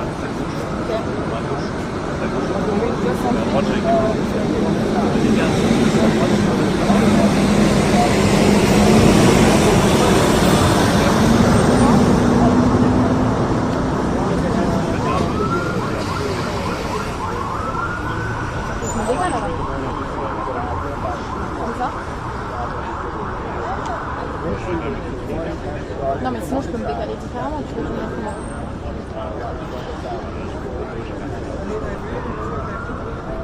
Là, je suis sur live. Ouais, je suis sur live. Là, t'es sur live. Ok, est-ce que tu peux regarder si ça modifie bien? Ouais, je sais que tu m'as un peu... Là, est-ce que je fais... Si je fais ça, ça tape bien? Bien, tu parles normalement. Fais-moi des est-ce que tu m'entends? Est-ce que tu m'entends? Alors c'est plus cerveau qui va dire. Which is the full vantage point of this scene. As Chris and I were talking, we probably saw the fire truck that was blocking the entrance to the metro station drove away. So you can get a sense of exactly the scene that Chris was describing. It's difficult to... Ouais, salut, c'est Léana Bonnet à Washington. Je suis branchée avec mon téléphone en Mojo Pro. Est-ce que tu peux me dire si le son ça va, si l'image ça va? Si jamais je te parle et que je te dis voilà, oui, ce qu'on sait, c'est que deux membres de la garde nationale se sont tirés dessus lors de cette fusillade. On ignore leur état de santé précis. Et le président américain Donald Trump vient de poster un message sur ses réseaux sociaux. Il affirme que les deux hommes sont gravement blessés, qui sont dans des hôpitaux séparés. Le seul pour l'instant encore suspect à arriver. Ce qu'il faut comprendre, c'est que la scène s'est déroulée à quelques mètres. Ça va ou pas? Continue encore? Ok, regarde, et ben, ok, super, tu peux prévenir le nodal. Tu peux prévenir le nodal, ça? Ladies and gentlemen, we're going to have to push everybody one block back, okay? Okay. Ladies and gentlemen, everybody's going to have to go a block back.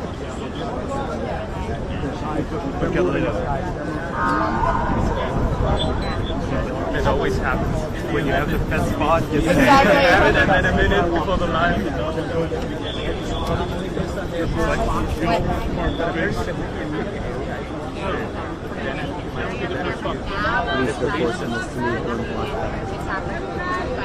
What's the way to go to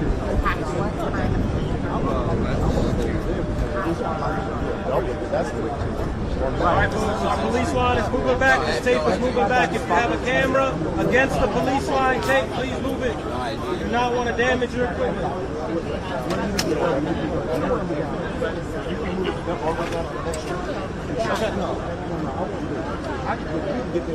Ladies and gentlemen, please, one block back. One block back.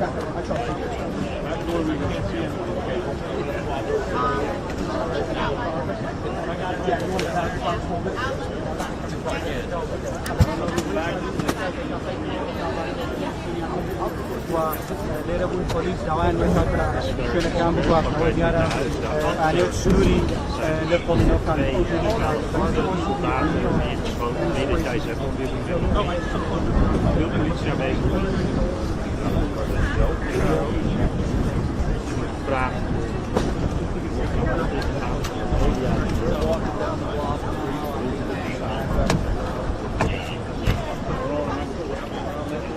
Yeah, you're good. Hey, once we get everybody, we'll just cut it right here.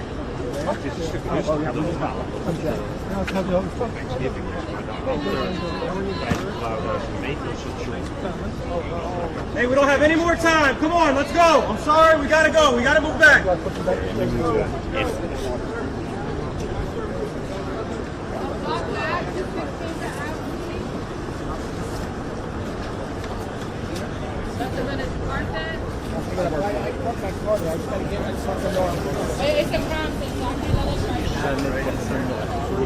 No, I was Lo que están cerrando la orilla.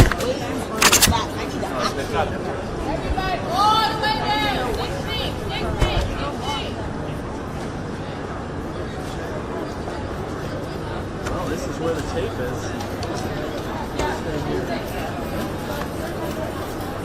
6 months I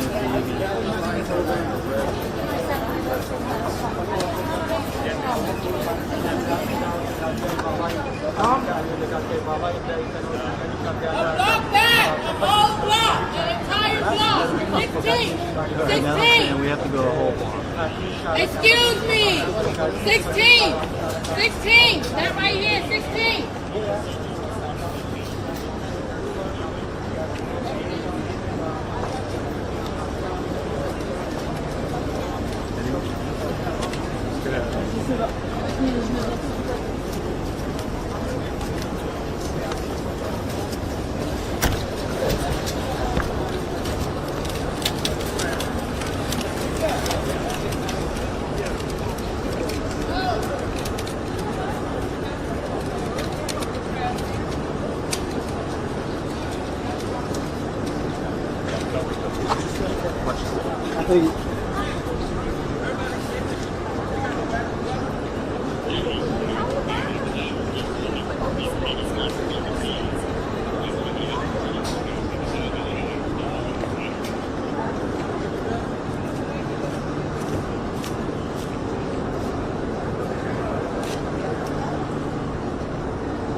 My great fellow Americans, earlier today, on the eve of the Thanksgiving holiday, 2 members of the National Guard serving in Washington, D.C.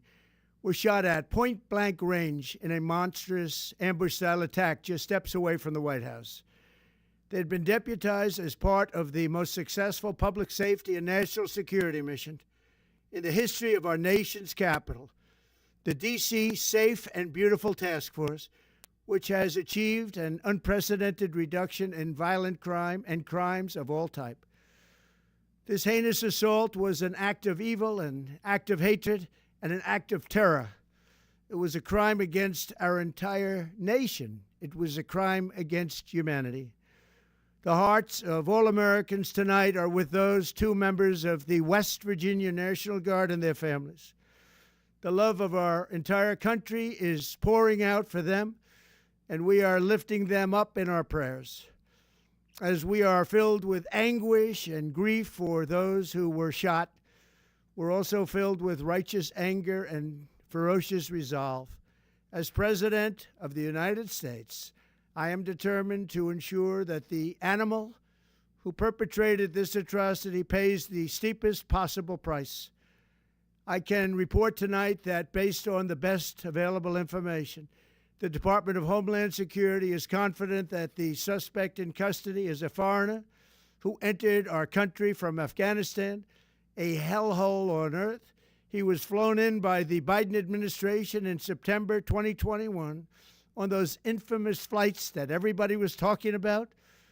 Nobody knew who was coming in. Nobody knew anything about it. His status was extended under legislation signed by President Biden, a disastrous president, the worst in the history of our country. This attack underscores the single greatest national security threat facing our nation.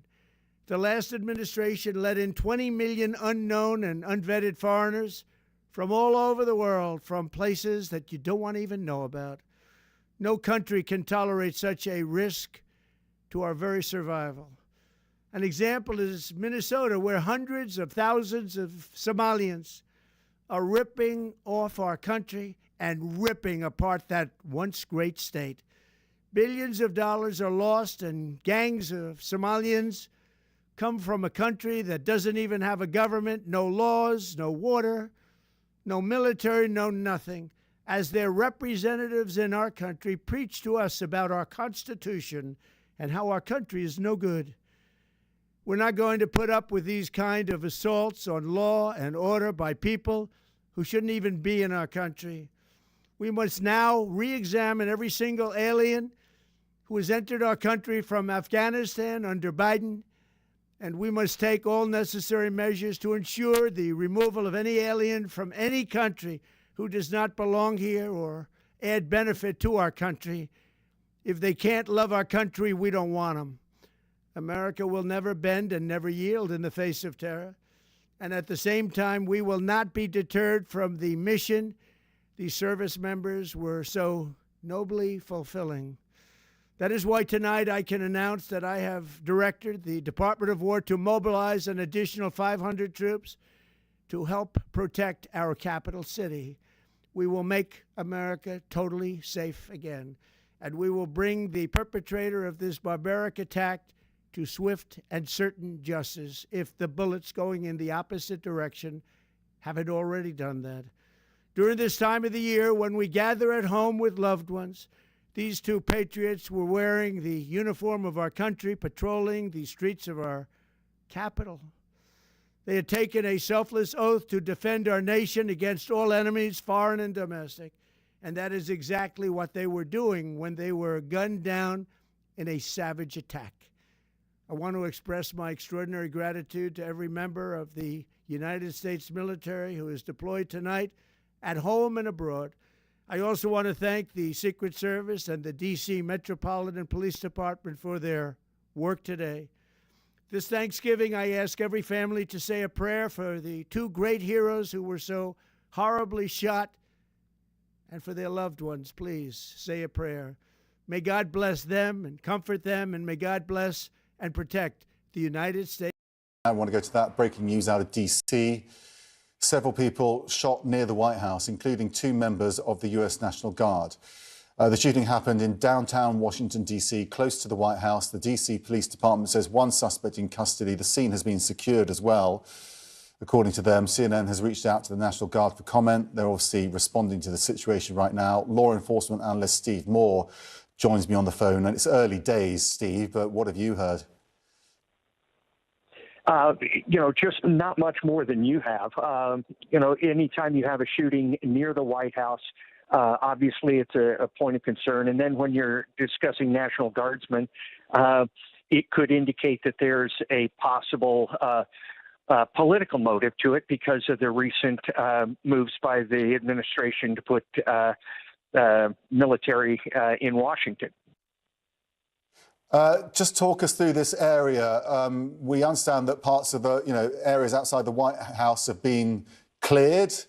That doesn't suggest anything to you, does it, in relation to the White House? It could just be an area near the White House.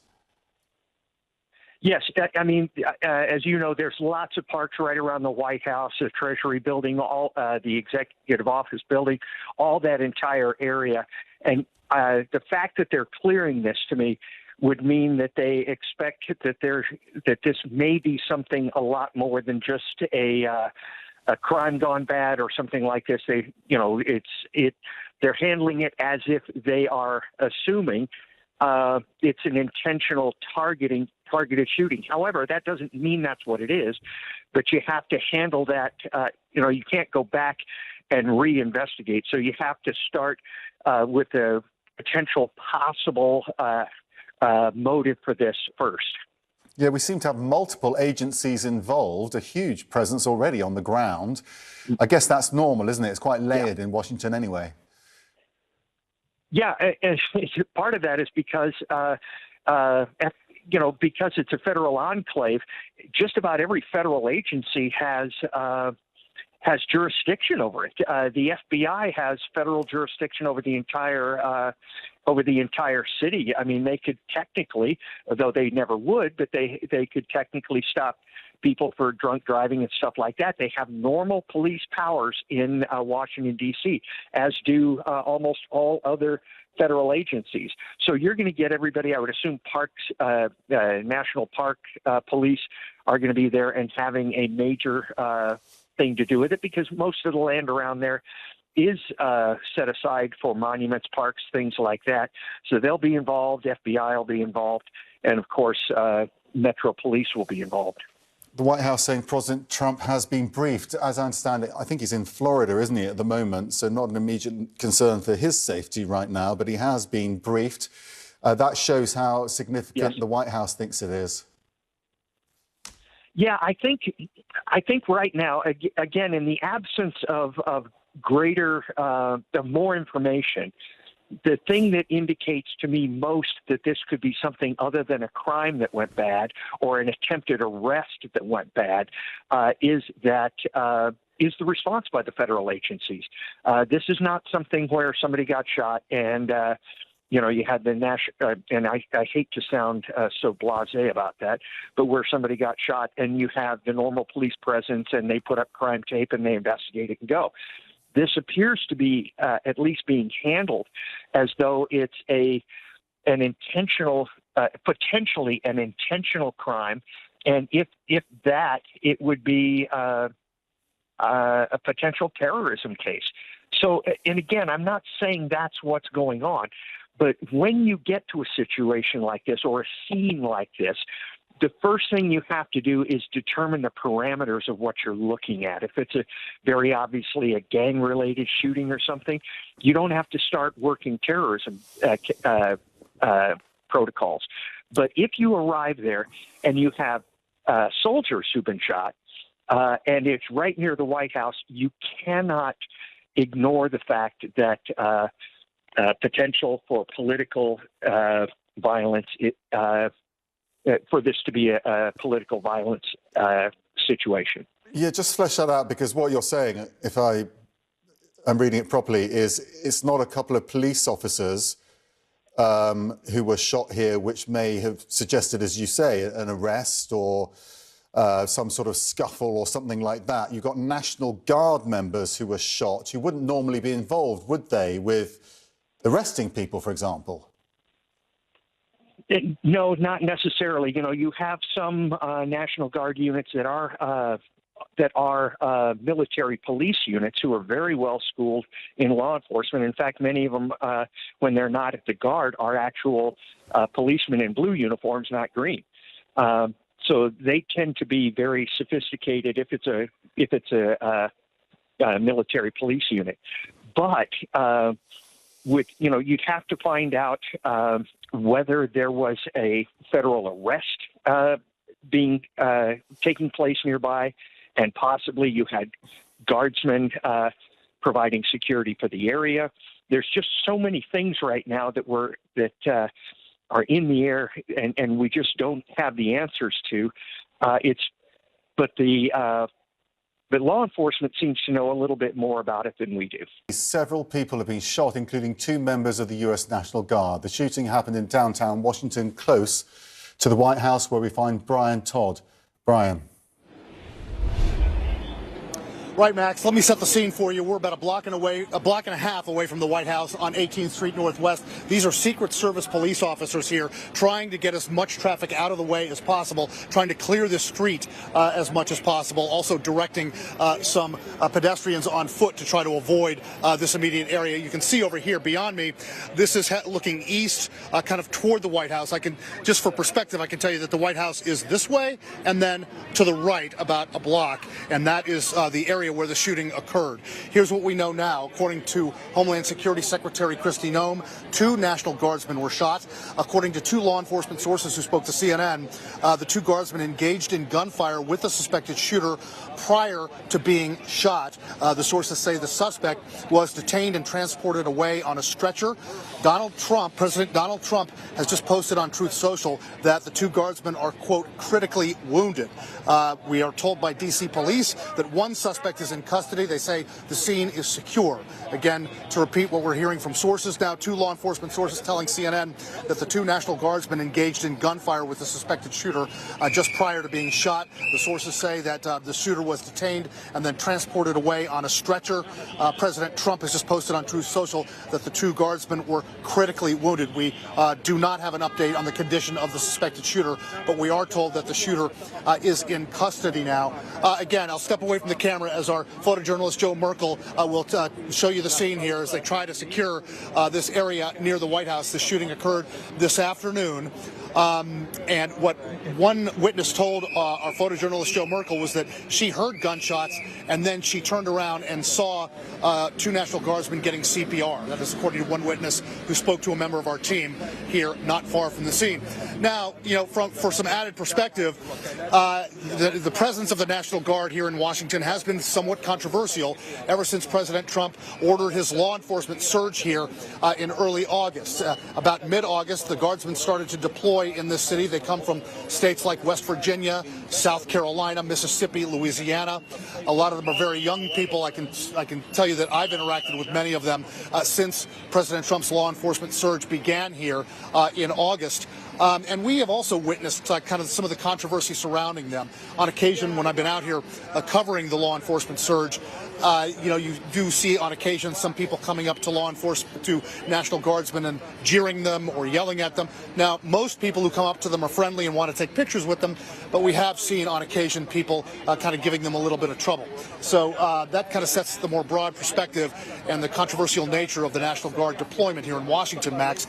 Again, I'll just step away. Well, there's a bus behind me, so you're not going to see very much. To recap what we know now, according to 2 law enforcement sources, the 2 National Guardsmen engaged in gunfire with the suspected shooter just prior to being shot.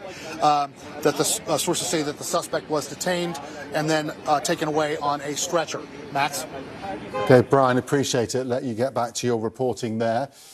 I wanted to read that Truth Social post from Donald Trump that Brian was referring to a few moments ago. The animal that shot the 2 National Guardsmen, with both being critically wounded and now in 2 separate hospitals, is also severely wounded, but regardless will pay a very steep price. God bless our great National Guard and all of our military and law enforcement. Kristen Holmes joins us from West Palm Beach, Florida, where the president has been briefed on this shooting. At least he's out of the city, right? But, you know, they're going to want to know what the motive was here, because that's going to define the response. Yeah, and it is particularly for the White House, because as Brian said, there has been an ongoing controversy, and this idea of having National Guard in cities to prevent crime has actually become somewhat political. So that's part of the reason the White House is watching this so closely, to see what the motive might have been. Now, I will note that it is quite extraordinary that what you're seeing here is President Trump essentially inserting himself into the investigation. As we knew, he was being briefed. He's been on the phone with these law enforcement sources, but he is giving the public more information that we were even hearing from law enforcement on the ground, especially saying that these 2 men, National Guardsmen, were critically wounded, that they were at 2 separate hospitals, also noting for the first time that the shooter had been severely injured as well. So he is really providing this update for the world as he gets briefed on what exactly happened in Washington, D.C. And of course, there's going to be questions with the proximity to the White House. The person who perpetrated this, were they trying to get closer to the White House at this time? Obviously, that would be a security threat. We do know originally that it was the Secret Service who was on the scene, as well as Park Police, meaning that this person was close enough, or the shooting was close enough to the White House to warrant a Secret Service response, as well as Park Police, the area around around the White House is maintained by those two entities. So we are tracking this very closely, and in West Palm Beach, in Palm Beach, it is no different. President Trump did spend the day on the golf course. We saw him just now arriving back to his Mar-a-Lago home. That's where we saw this Truth Social post. And I would venture to guess that we're likely to hear from Vice President J.D. Vance any moment now as well.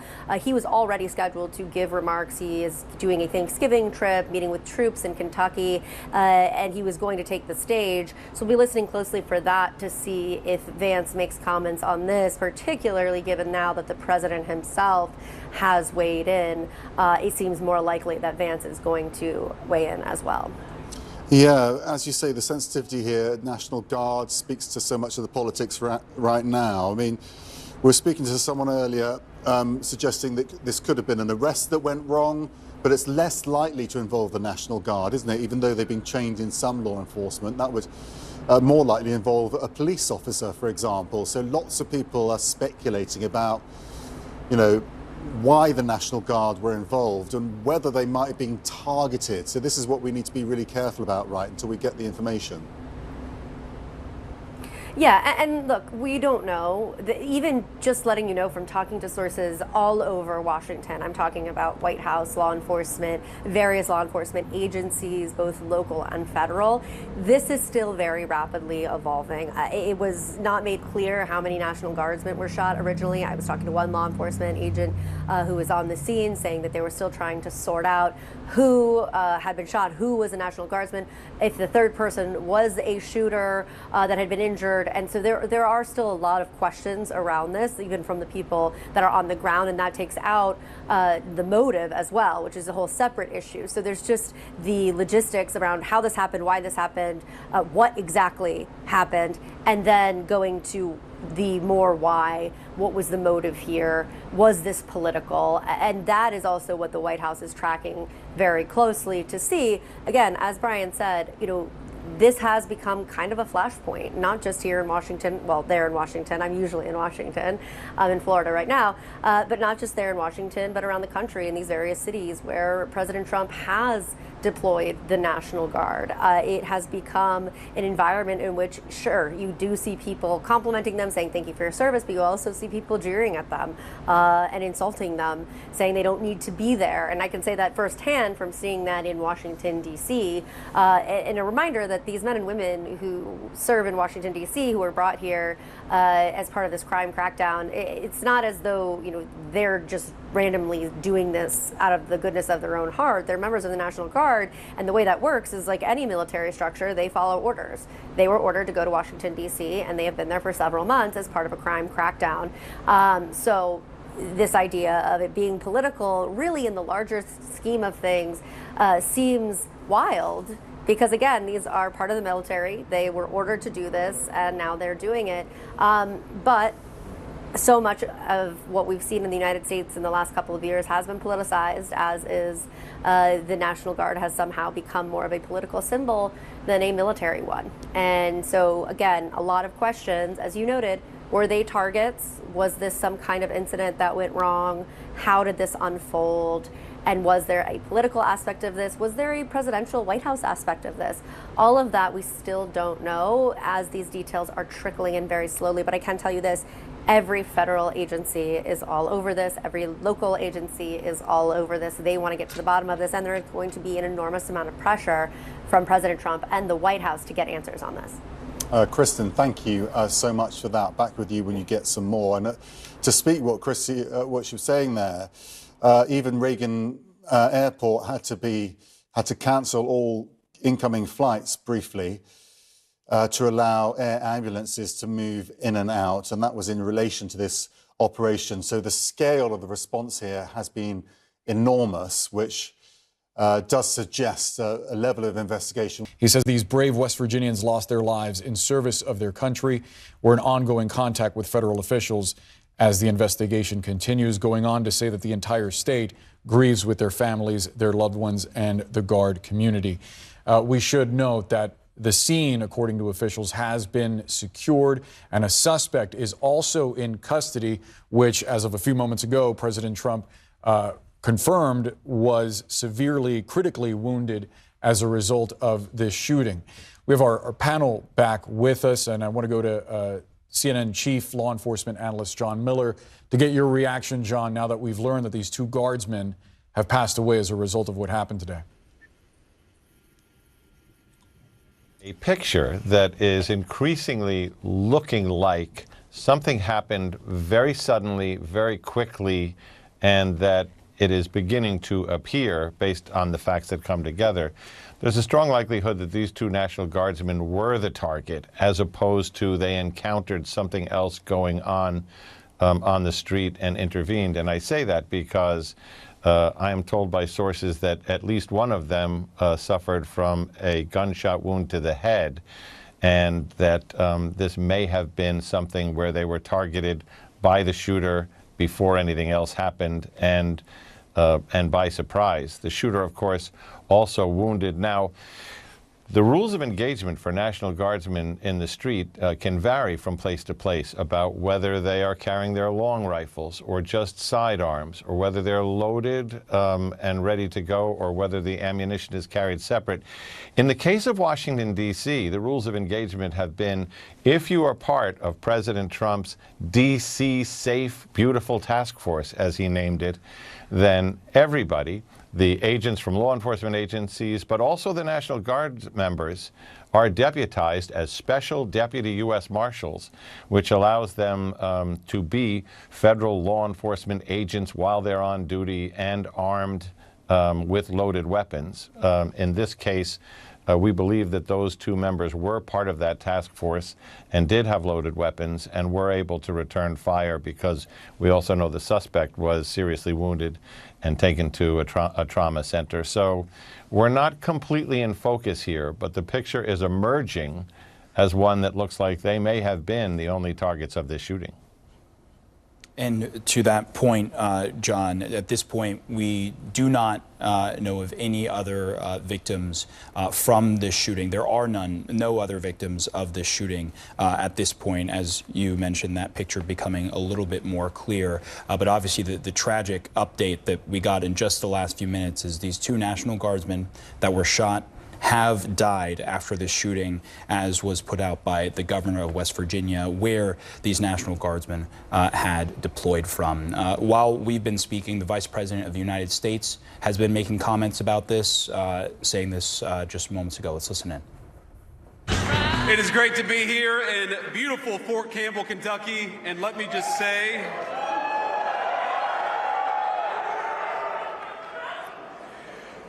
I want to say first, before we get started, on a somber note, we had, and some of you may have seen this on your phones or on social media, but apparently there was a shooting outside the White House just a couple of hours ago. And we're still learning everything. We still don't know the motive. There's a lot that we haven't yet figured out. But what we do know is that a couple of National Guardsmen were injured in the line of duty. And first of all, I want everybody who's a person of faith to say a prayer for those two National Guardsmen, that they're able to spend Thanksgiving with their families instead of losing their lives, because I understand they're still in pretty tough condition. But I think it's a somber reminder that soldiers, whether they're active duty, reserve, or National Guard, our soldiers are the sword and the shield of the United States of America. And as a person who goes into work every single day in that building and knows that there are a lot of people who wear the uniform of the United States Army, let me just say very personally, thank them for what they're doing. We're grateful to them, and we're praying that they're going to be safe and they're going to spend Thanksgiving with their families. God bless them. Now, I'm going to talk a little bit. Obviously, all of this happening just the day before Thanksgiving here. Yeah, and sadly, it appears that the Vice President wasn't aware of the news that we just got from West Virginia's governor, that the two National Guardsmen have actually passed away. And as we monitor the situation, more details come into focus. As we just learned from John Miller, it appears that at least one of the Guardsmen was shot in the head, and that changes potentially the nature of this investigation. So I do want to go back to Jonathan Wackrow, if he's still with us. Jonathan, I wonder quickly what you make of that detail and how that might shape what investigators are looking at here. Yeah, well, it really takes a tragic turn. Right now, this is a homicide investigation. With those deaths confirmed, the case formally transitions into a homicide investigation. And when you look at the attack dynamics that John Miller had described, what investigators are going to do is they're going to work backwards now. They're going to start looking for additional pre-attack behavior by this suspect. And the way that they're going to do that is through this video capture that we've described earlier, the hundreds of video cameras that are around not only this area, but throughout the district at large. They're going to look back and they're going to trace back the movements of the suspect to identify, was this individual casing other locations to potentially launch an attack? Was there directed interest towards other members of the National Guard? They're going to look at all of that. Again, these attack dynamics, the fact that these individuals were targeted is a significant fact right now, and there'll be more to come as this investigation continues. And critically here, as we've again learned in the past few minutes of the 2 National Guardsmen killed, there was this question of whether they were actually targeted. And at this point, no other victims of the shooting outside of these 2. And of course, as we understand, the gunman also, the suspect also in custody. We learned that from Metro Police as well. It will be no doubt a thorough and extensive investigation as officials try to get down to the bottom of what happened here. It also portends questions for the future of this National Guard deployment in the nation's capital, whether the president sees this as a reason perhaps to expand it. So let's get right to our team of reporters who are following this story. Brian Todd is near the scene in Washington. Kristen Holmes is traveling with the president in Florida. And also here, our chief law enforcement and intelligence analyst, John Miller. Brian, first to you. Tell us what you're seeing on the ground and what have you learned in the past hour? Right, Manu. We are at 18th and 8th Streets Northwest, about a block and a half from the White House. I'll have our photojournalist Joe Merkel kind of train his camera past me and down 8th Street. 8th Street now closed off. You can see there's a huge swarm of police activity. We believe the shooting just occurred just down this block. According to the Joint Task Force, which oversees the National Guard, the shooting occurred near the Farragut West Metro Station, which is just down the block here. These are Secret Service police officers directing traffic, trying to get traffic clear from this area. I just heard this one officer tell people that unless you are parked down here or you're staying at one of the hotels down in that in this area of 8th Street, even foot traffic not allowed down on that street. The latest that we have been told by West Virginia Governor Patrick Morrisey is that the 2 National Guardsmen who were shot have died of their injuries. According to 2 law enforcement sources who spoke to CNN, the 2 guardsmen engaged in gunfire with the suspected shooter just before being shot, and the sources tell us that the suspect was detained and then transported away on a stretcher. In addition, according to the FAA, Reagan National Airport briefly halted flights to the airport as they had to deal with a medevac helicopter activity at the airport, activity that was, of course, related to this shooting, but we're told that normal operations have resumed. Manu, what we can also tell you is that we did speak to a witness. Our team spoke to a witness to the shooting. She actually heard the gunshots, didn't physically see them, but heard the gunshots, then turned around and said she saw, quote, a bunch of people administering CPR to people who were on the ground. So very disturbing and kind of a chaotic scene here, we're told, near the Farragut West Metro Station, which again is just down here. You're looking east on 8th Street, just down this way. Traffic shut off down here. You can see all the police activity down there. We're told the scene is secure. Suspect is in custody. Manu? Brian, do we expect a news conference at all from the authorities? We're trying to get word of that, Manu. We have not been told anything about that just yet. We're pursuing some information on that. We just don't know yet when they're going to brief us further on this incident, but we're after it. Okay. All right. And we'll be with you back with you on John Miller. What are you hearing from your sources about the nature of this shooting? Well, they're still obviously piecing it together, but if you listen to what Brian Todd told us, the eyewitness hearing the shots and then seeing people immediately go into CPR, the fact that at least one of the 2 guardsmen sustained a shot to the head, the gunman who was on scene long enough to be taken into custody, apparently with a handgun, also taken to the hospital for injuries that we do not know the extent of. It is emerging as a possibility that the guardsmen may have been the sole target of this shooting. What we have not heard from any of the witnesses or law enforcement authorities was that there was some other incident that they were intervening in. Of course, all of this is preliminary because there are still more questions than answers because of the speed with which this unfolded.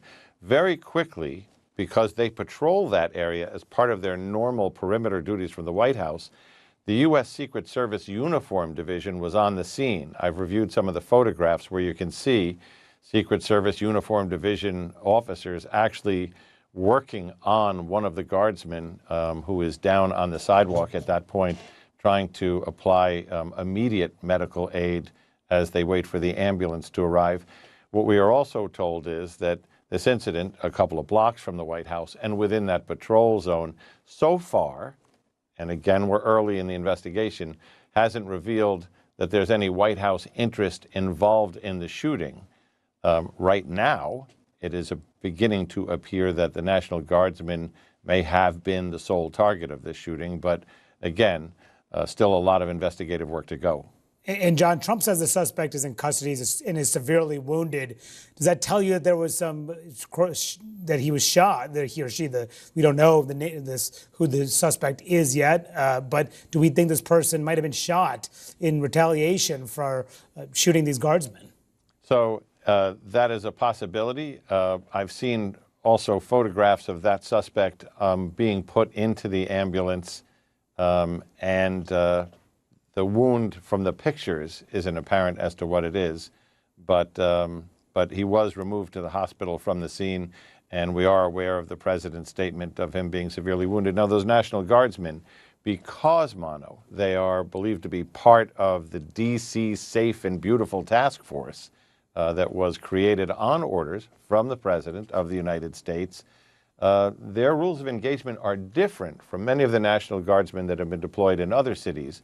They are deputized as special deputy U.S. Marshals. So they go from being National Guardsmen to actual law enforcement officers with those powers and authority in the streets of Washington, D.C., which is they can be armed with loaded weapons. They can use deadly force under the rules of engagement. So one of them or both of them may have had a chance to shoot back, but law enforcement was there very quickly and took the gunman into custody. So still a couple of blank spots in the chain of events there. So Kristen Holmes, who's traveling with the president in Florida. Kristen, the president has been briefed. He's posted about this. He did mention that this suspect has been severely wounded. What has he been saying, and what are you hearing from the White House? Well, what I'm hearing from the White House is that they're monitoring this very closely. We also just heard from Vice President J.D. Vance. He was at an event. He was previously scheduled to make remarks. It was a Thanksgiving event. He was talking to troops, and he did address this at the very top. Now, it did seem as though he wasn't given the breaking news that these National Guardsmen had died when he got up there. But one thing he said that was very interesting, and something I know the White House is watching closely, is that there was no known motive at this time. It goes to show you what they are focusing on. And there still are a lot of details, as John said, as Brian said. I know they've been talking to a lot of these law enforcement officials, as have I, as to what exactly the larger picture is here. And that's what they're still trying to sort out. And I can tell you, just in the span of 5 minutes, I was talking to people on the ground who were telling me conflicting information as they were trying to figure out what exactly happened. How did this happen? Why were the shots fired? And eventually this will change into what was the motive here? Was there any kind of political motive? Was there any motive given that it was so close to the White House? Now, one of the things that President Trump did when he posted that the suspect was critically injured is he also essentially vowed retribution for the injuring. At that point, we had not confirmed that they had died of these National Guardsmen. So again, you're seeing in real time just how seriously the White House is taking this and just how closely they are watching this. President Trump really using his platform, as we've seen in a lot of these kind of emergency situations in which he is somewhat adjacent to, this shooting happening in D.C. with National Guardsmen who were ordered to be there as part of his crackdown on crime near the White House. Now almost breaking news to the public about what exactly had happened. He was the one who said that the 2 National Guardsmen were in critical condition. He also said that the suspect had been in critical condition. So we can likely expect more updates from him as well as he is briefed. And one thing, Manu, just to kind of close the loop on this, it's not just that the White House is focused on this. We are seeing almost every federal agency, law enforcement agency on the ground working with the local police in Washington, D.C. to try and get a handle on what happened, which just goes to show you, I mean, this is a huge presence on the ground, just how seriously the administration as a whole is taking what happened today. Yeah, and just to fill you in, if you're just tuning in to this breaking news that happened just a couple hours ago, shooting about northwest of the White House, very close to the White House. 2 National Guardsmen have been killed in the shooting. The suspect is injured and is in custody. The governor of West Virginia, Patrick Morrisey, posting on X, it is with great sorrow that we can confirm both members of the West Virginia National Guard were shot earlier today in Washington, D.C., have passed away from their injuries. He goes on to say these brave West Virginians lost their lives in the service of their country.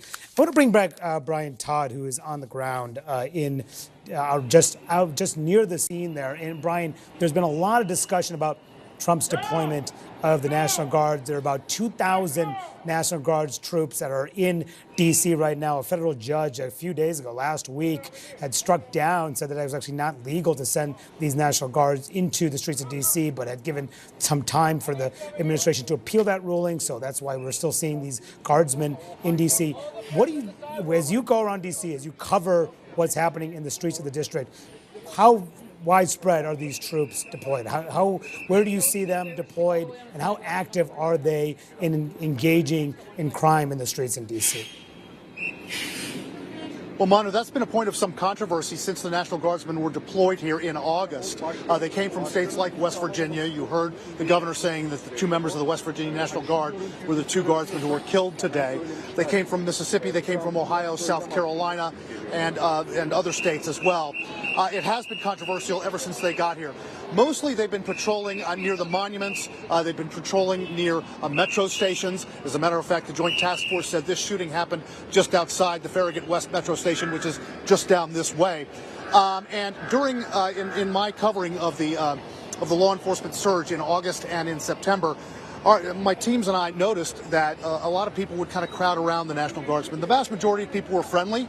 They wanted to take selfies with them. They wanted to take pictures of them and didn't bother them. But we did witness protests, several protests against the National Guard deployment. We did witness people who were coming up to them and jeering at them and yelling angrily at them to go back home. So their deployment here, of course, was not without some controversy. Another aspect of their deployment, I can tell you, was that in the initial days that they were here, they were not authorized to carry firearms, and then they were later allowed to carry firearms in some instances. But mostly they have been deployed in areas like, again, popular areas for nightclubs and restaurants. We've seen them in those areas.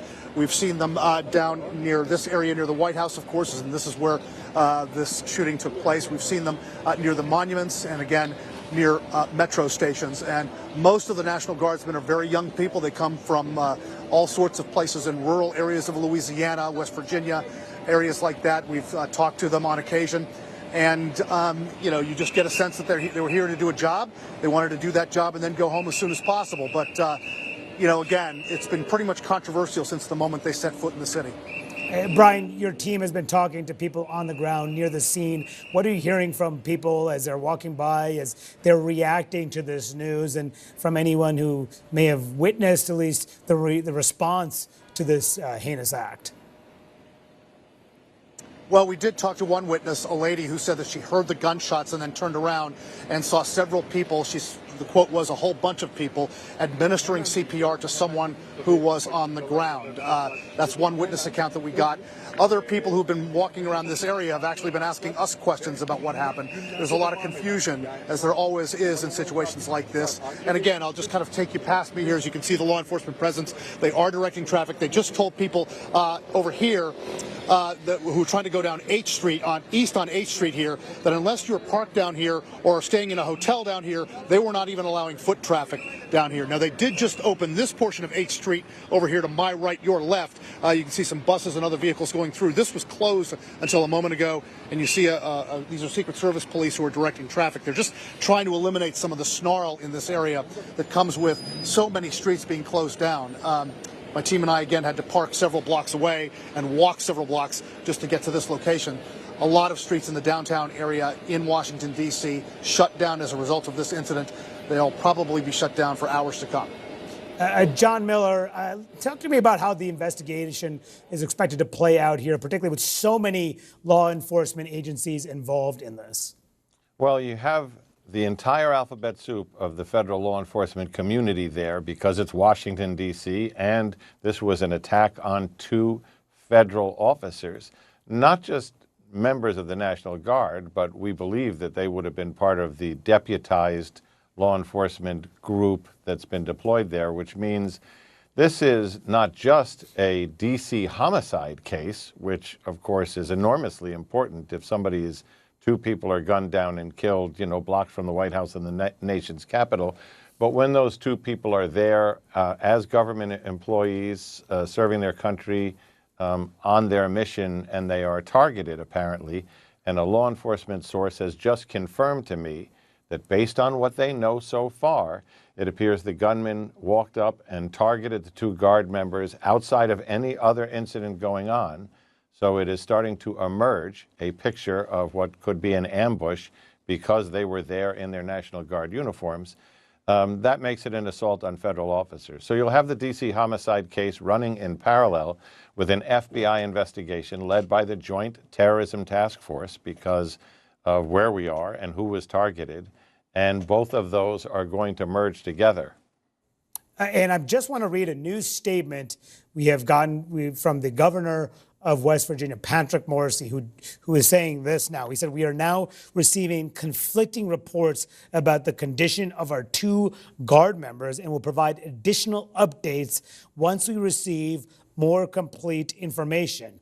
Our prayers are with these brave service members, their families, and the entire Guard community." And that was at 4:04 p.m. So just moments ago. Remember, that was just before he had just after he had posted that the 2 members were shot and they had died from their injuries. So John Miller, what's your? I mean, hopefully this is good news that these members are still alive and they're fighting for their life and can make it through these injuries and these gunshot wounds. What's your reaction to the governor now saying that they're conflicting reports about their condition, and they're going to wait to give additional updates until they get more complete information? Well, it's one of the things that you see when you have politicians and elected officials who jump into these things and get into that news cycle. One of the things that you experience when you get used to showing up to these things as a commander, as an investigator, as I have many times, is that the first story is never right, and that the details don't come together all at once. It is a series of pixels that you have to develop and get a richer picture as you go. So I'm not surprised at the sudden reversal, but we can only pray that it's correct and that it stays correct, that one or more of them has survived. This is part of the fog of war, and it's why, even as I describe these things, as does Chuck Ramsey and Andy McCabe, we always start off with, this is preliminary, and it's still coming together. So that could be a glimmer of better news, but again, we're going to have to wait till we get the official word from medical people where they're being cared for, because they're the only ones who are going to really know. Yeah, so just again, if you're just tuning in, the shooting near the White House a couple hours ago, 2 National Guardsmen shot. Initially, the governor of West Virginia said that they had died from the shooting that occurred, but now the governor is saying that there's conflicting information out there, and they'll provide additional updates once they receive more complete information. So we'll try to learn more about their condition as the shooter is also in custody and also injured as well. And John, stay with us, because joining me now is former senior FBI official and active shooter expert Catherine Schweit and former Washington, D.C. Police Chief Charles Ramsey. He's a CNN senior law enforcement analyst. And we're also joined by phone by Steve Moore. He's a CNN law enforcement contributor and a retired FBI agent. So Charles, first to you. This is the city which you, of course, ran this police department for some time. Walk us through what you expect is happening behind the scenes right now among law enforcement. Well, behind the scenes, since this individual who committed the crime is in custody, they've no doubt already ID'd him. They're now taking steps to go through his social media footprint, probably executing search warrants at a residence, a vehicle, if he had a vehicle in the area. They're trying to get as much information as possible to try to determine the motive. I mean, John is coming up with a lot of information from the scene right now, but there's also an awful lot of questions that are unanswered.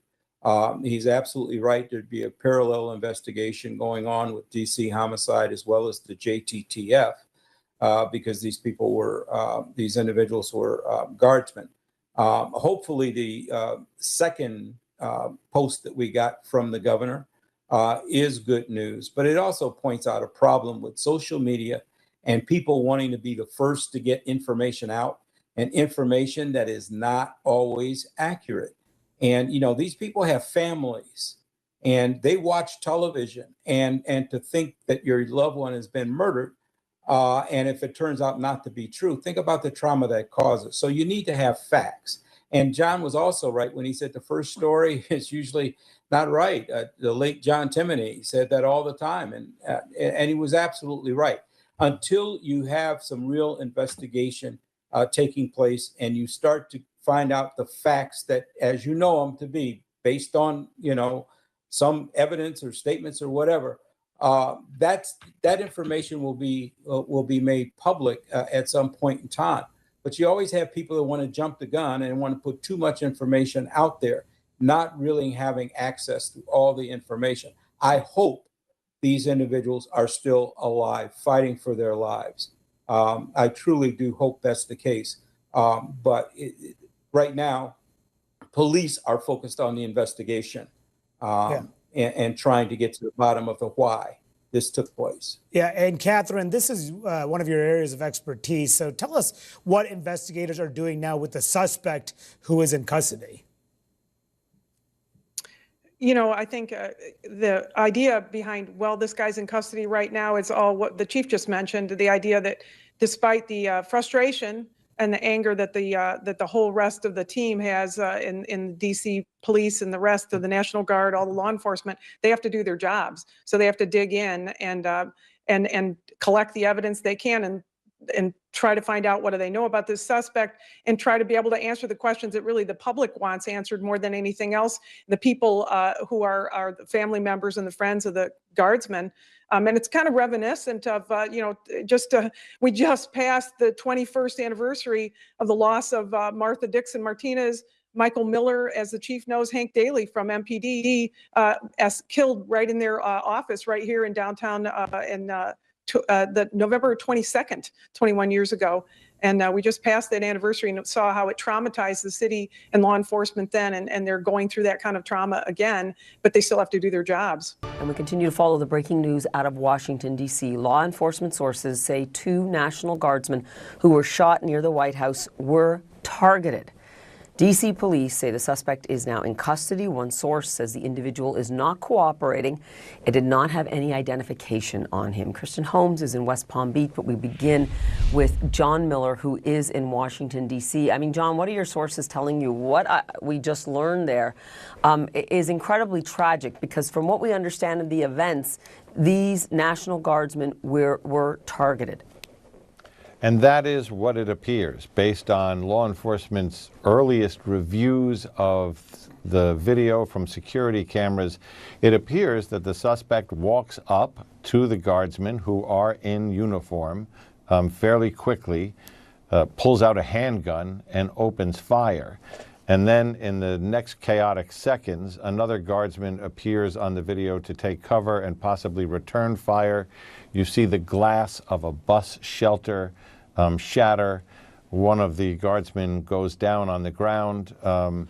A number of law enforcement people who appear very quickly, and that area is heavily patrolled by the Secret Service's uniform division that patrols the perimeter of the White House, which is just 2 blocks over and 1 block down. So within 3 blocks of this scene, very quickly appear with additional guardsmen who were on separate posts around this Farragut train station where the incident occurred, and they are struggling on the ground to handcuff a suspect who, in this possible crossfire with other National Guardsmen, was wounded.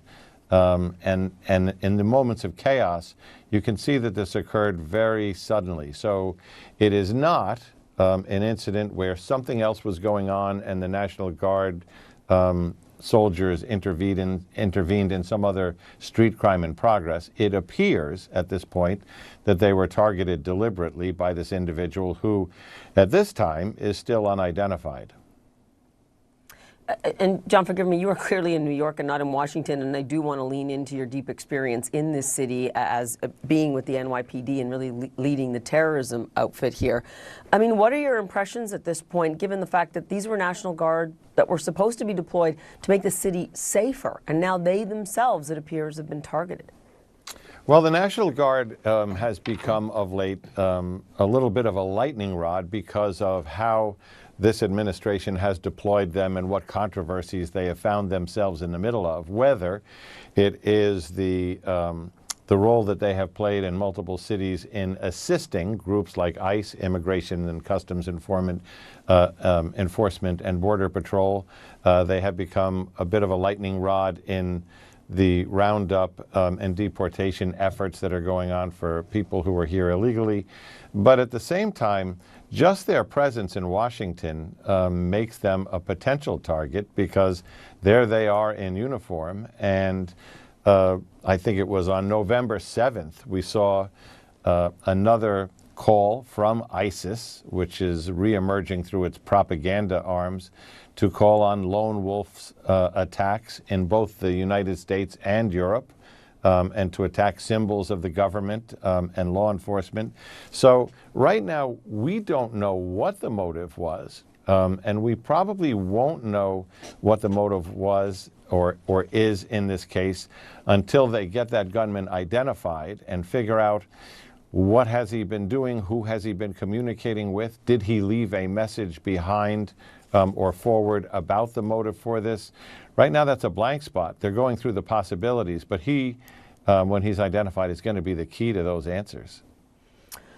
Kristen Holmes, to you now in Florida. You are traveling with the president. He is in Mar-a-Lago for Thanksgiving. He obviously has taken action here and has already made his thoughts pretty clear, given this absolutely chilling event. As I said, inside of 2 blocks from the White House. Yeah, and they're monitoring this very closely. And I do want to note, I'm not sure if you announced this yet, but we have now heard from the Secretary of Defense, Pete Hegseth, who says that President Trump has ordered 500 new troops to be sent to D.C. in the aftermath of this shooting for what he says is to keep the city beautiful and safe.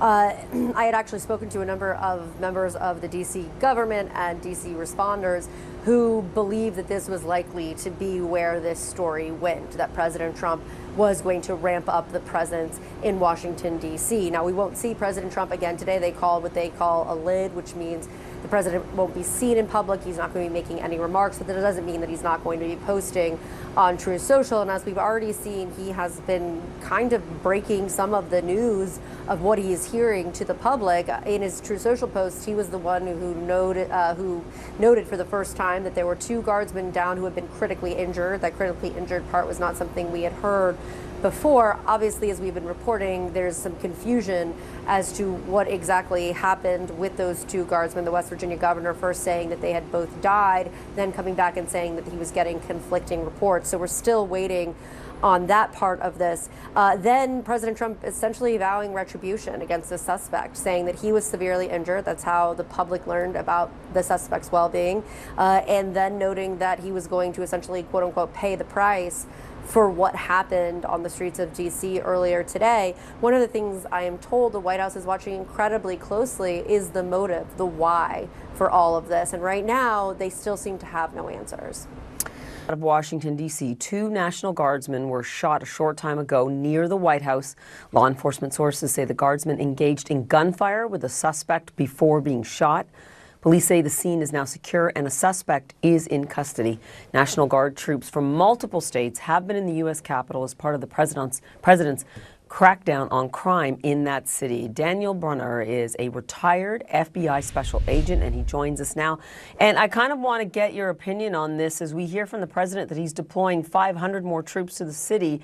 In your estimation, is this a good idea at this hour? Well, I think at this point, we're seeing that, National Guardsmen were deployed in downtown D.C., where not necessarily all of the crime is being seen. Anacostia, the outskirts, where there's more crime incidents. If you're going to deploy guardsmen, I think it would be there. But clearly, your guardsmen are standing out on post, standing at the street corner. That was, in my opinion, this was a targeted attack. Based on the witnesses reporting saying that all of a sudden they heard gunshots. There was no chaos, no struggling, and the fact that you've seen photos from on scene, whereas the glass was shattered at the bus stop. My opinion is, based on my instincts as an FBI agent for 20 years, this individual targeted, found these 2 guardsmen who were standing their post, and they just walked right up. This is a very difficult environment for them. They're not built for law enforcement. They are National Guardsmen. They're trained in combat, military operations. They're not trained in street crime, street incidents, and how to recognize a potential threat that's upcoming to them. So I feel that the president is putting them in a very difficult position, targeting them and making them somewhat of a scene of a target for an incident, much like what we see here today. And this has been disputed in the courts as well. In fact, the very presence of National Guard is still at this moment before the courts. In terms of them becoming a political target, I mean, as you said, you as a former FBI agent, are you creating... in fact, let's pause to listen to the FBI Director, Kash Patel. To include the Department of Homeland Security, Secret Service, ATF, DEA, and we're thankful for the mayor's assistance in this matter, the Metropolitan Police Department and their skills in investigating homicides and gun shootings in this city is exceptional. We will work together collaboratively because this is a matter of national security, because this is a matter of pride. President Trump has been informed. We've been in contact with the White House. We will shortchange the American public with no resources to make sure we find and safeguard our nation's capital right here in Washington, D.C., and bring anyone responsible for this heinous act of violence to justice. I would lastly like to add to the American public and the world, please send your prayers to those brave warriors who are in critical condition and their families. They are here serving our country. They are here protecting everyday Americans and citizens around the world in our nation's capital. They are the heroes of this day, and we must remember them on this day and every day, and their families and the sacrifice they have made. I will now turn it over to Chief Carroll of the Metropolitan Police Department. Thank you. Good afternoon, everyone. My name is Jeff Carroll. I'm the Executive Assistant Chief here at the Metropolitan Police Department.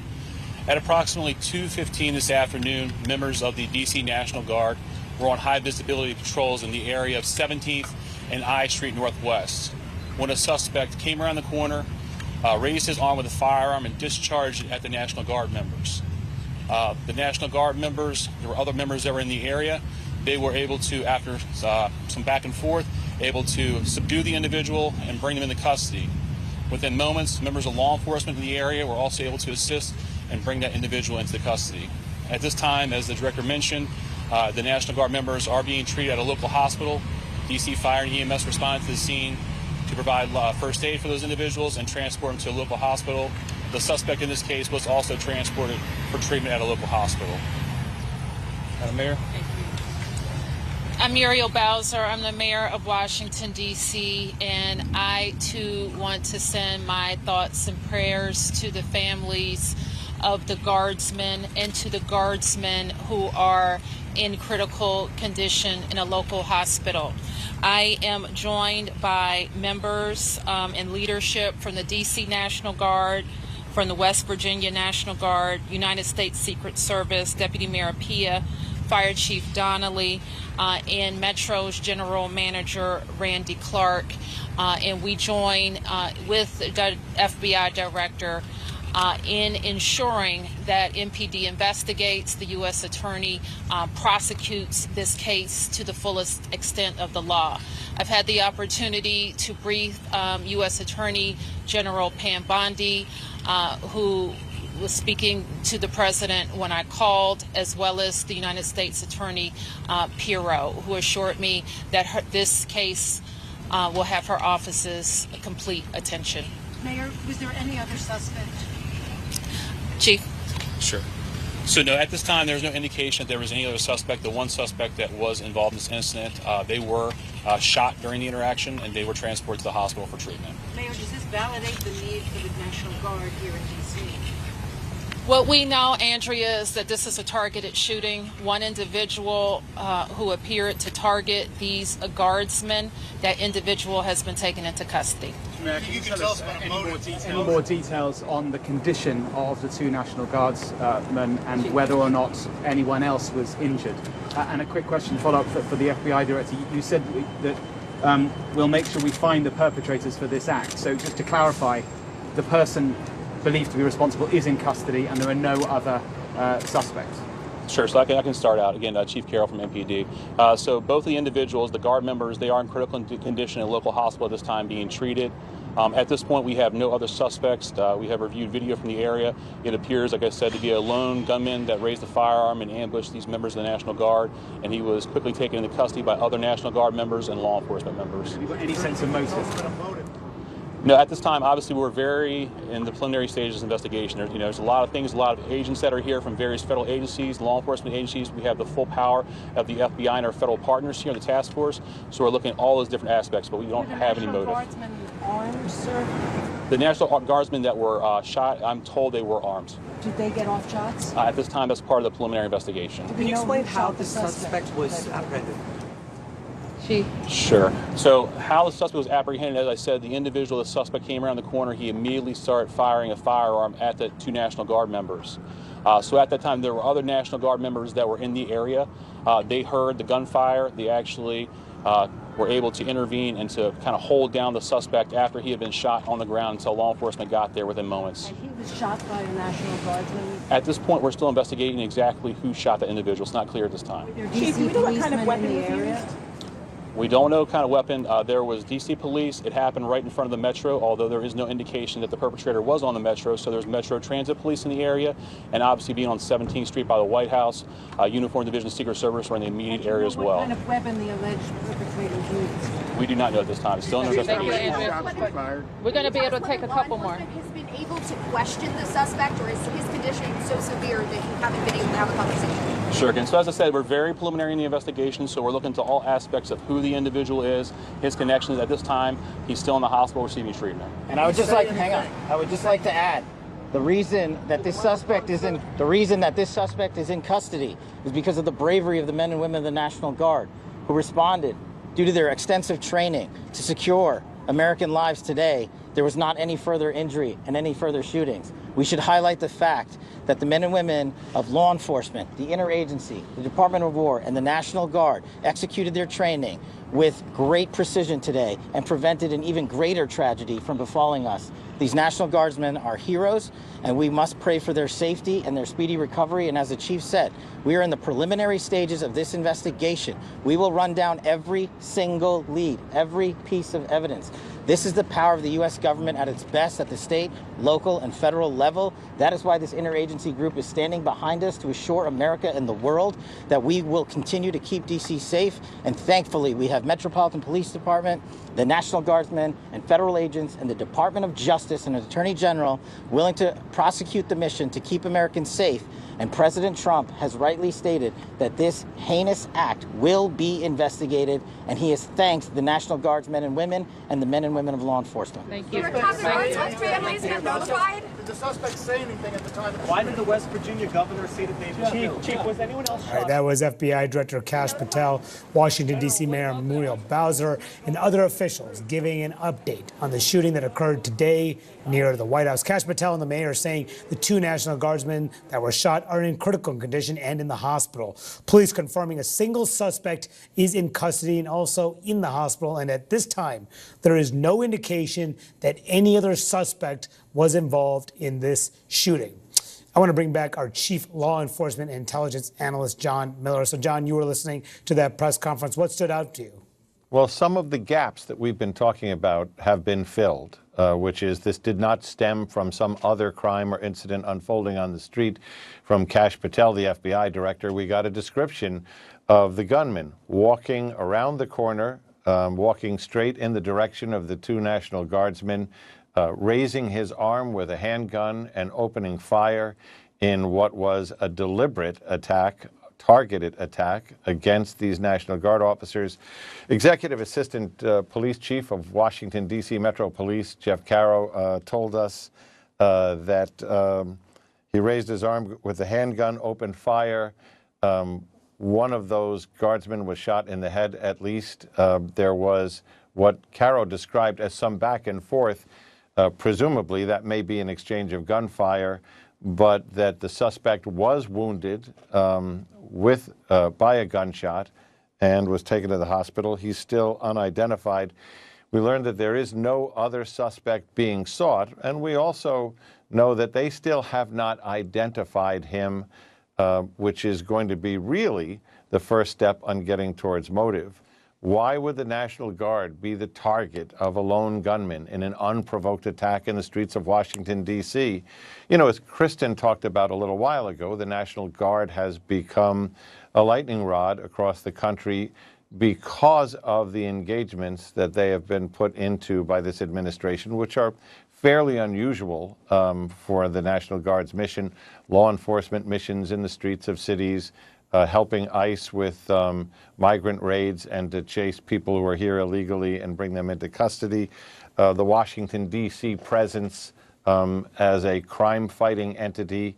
But we also know, separate from that, that terrorist groups like ISIS, both on November 7th and November 20th, came out with new calls, both in the U.S. and Europe, asking their followers to conduct lone wolf attacks against government targets in the United States. So there are a number of things this could emerge from, could be connected to, could explain a motive, but until law enforcement identifies who that gunman is and gets deeper into his communications, his associations, his travel, his background, right now it's all just speculation, and motive is going to end up being very important here. Yeah, and Charles Ramsey, the former D.C. police chief, is also with us. To that point, to what John was just saying about not revealing the identity of the suspect, were you surprised by that? And why don't you think that they revealed the suspect's name? No, I'm not surprised at all. In fact, you know, I would be surprised if they had released any real information about the suspect at this point in time. There's a lot of background work that has to be done. I mean, the social media footprint, they're probably executing search warrants at a residence, maybe a vehicle, trying to get their hands on associates, friends, and so forth, that to interview them about the suspect and so forth. Once that name is out there, they lose control of all that. And so you don't want to put the name out until you've done all you can do, or at least as much as you need to do, in order to do the background properly on the suspect. I mean, there is going to be a trial. This guy's still alive, so there's going to be a trial. So, you know, the collection of evidence is going to be very, very important. Yeah, and Catherine Schweid, in our final 30 seconds here, what was your takeaway from that news conference about what they revealed and what they did not reveal about this investigation? It was a quick news conference with only so many questions because they knew they had to be out in front of the press and give some answers if they had them, but there's just a lot of information they just don't know yet. Yeah, there's a lot of. We do know that there is a lone gunman. They said one suspect who is now in custody. That's what the police just said in this news conference. And there's a lot more to learn, including the motive and who the suspect is. Stay with CNN. There is a lot more in this breaking news. Thanks for joining us this hour on CNN. I'm Manu Raju. The Lead starts right now. This is CNN Breaking News. Welcome to The Lead. I'm Erica Hill in for Jake Tapper, and we do begin this hour as we continue our coverage of the major breaking news out of Washington, D.C., where 2 National Guard members were shot this afternoon. It happened in a busy section of downtown D.C. This is actually just blocks from the White House. President Trump, of course, is not at the White House. He is in Florida for the holiday. FBI Director Kash Patel says both victims are in critical condition. Earlier this afternoon, West Virginia's governor said the 2 Guard members are from his state. The governor also retracted an earlier announcement that the Guard members had died. We also just heard from the mayor of Washington, D.C. At a quick press conference we just heard as she offered more detail about the attack. What we know, Andrea, is that this is a targeted shooting. One individual who appeared to target these guardsmen, that individual has been taken into custody. 3 law enforcement sources telling CNN the suspect approached the guardsmen, appearing to target them.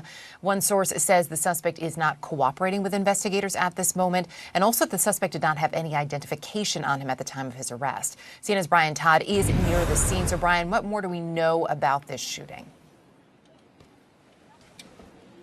Well, Erica, just a few moments ago, we did get a little bit of detail from Jeff Carroll. He's the Executive Assistant Chief of the D.C. Metropolitan Police Department. He said this incident occurred at about 2:15 p.m. Eastern Time this afternoon at the intersection of 17th and I Streets Northwest. That is not far away from where we're standing right here. That an individual, quote, came around the corner, raised his firearm at the 2 National Guardsmen, and then discharged his firearm. Now, earlier today, the Joint Task Force D.C., which oversees the National Guard, told us that this incident occurred near the Farragut West Metro Station, which is just about a block over my right shoulder that way in downtown D.C. Again, according to Jeff Carroll, the Assistant Executive Chief of the D.C. Metro Police, the individual, quote, came around a corner, raised his firearm, and then discharged it at the 2 National Guardsmen. They were both hit. According to FBI Director Kash Patel, they are now in critical condition.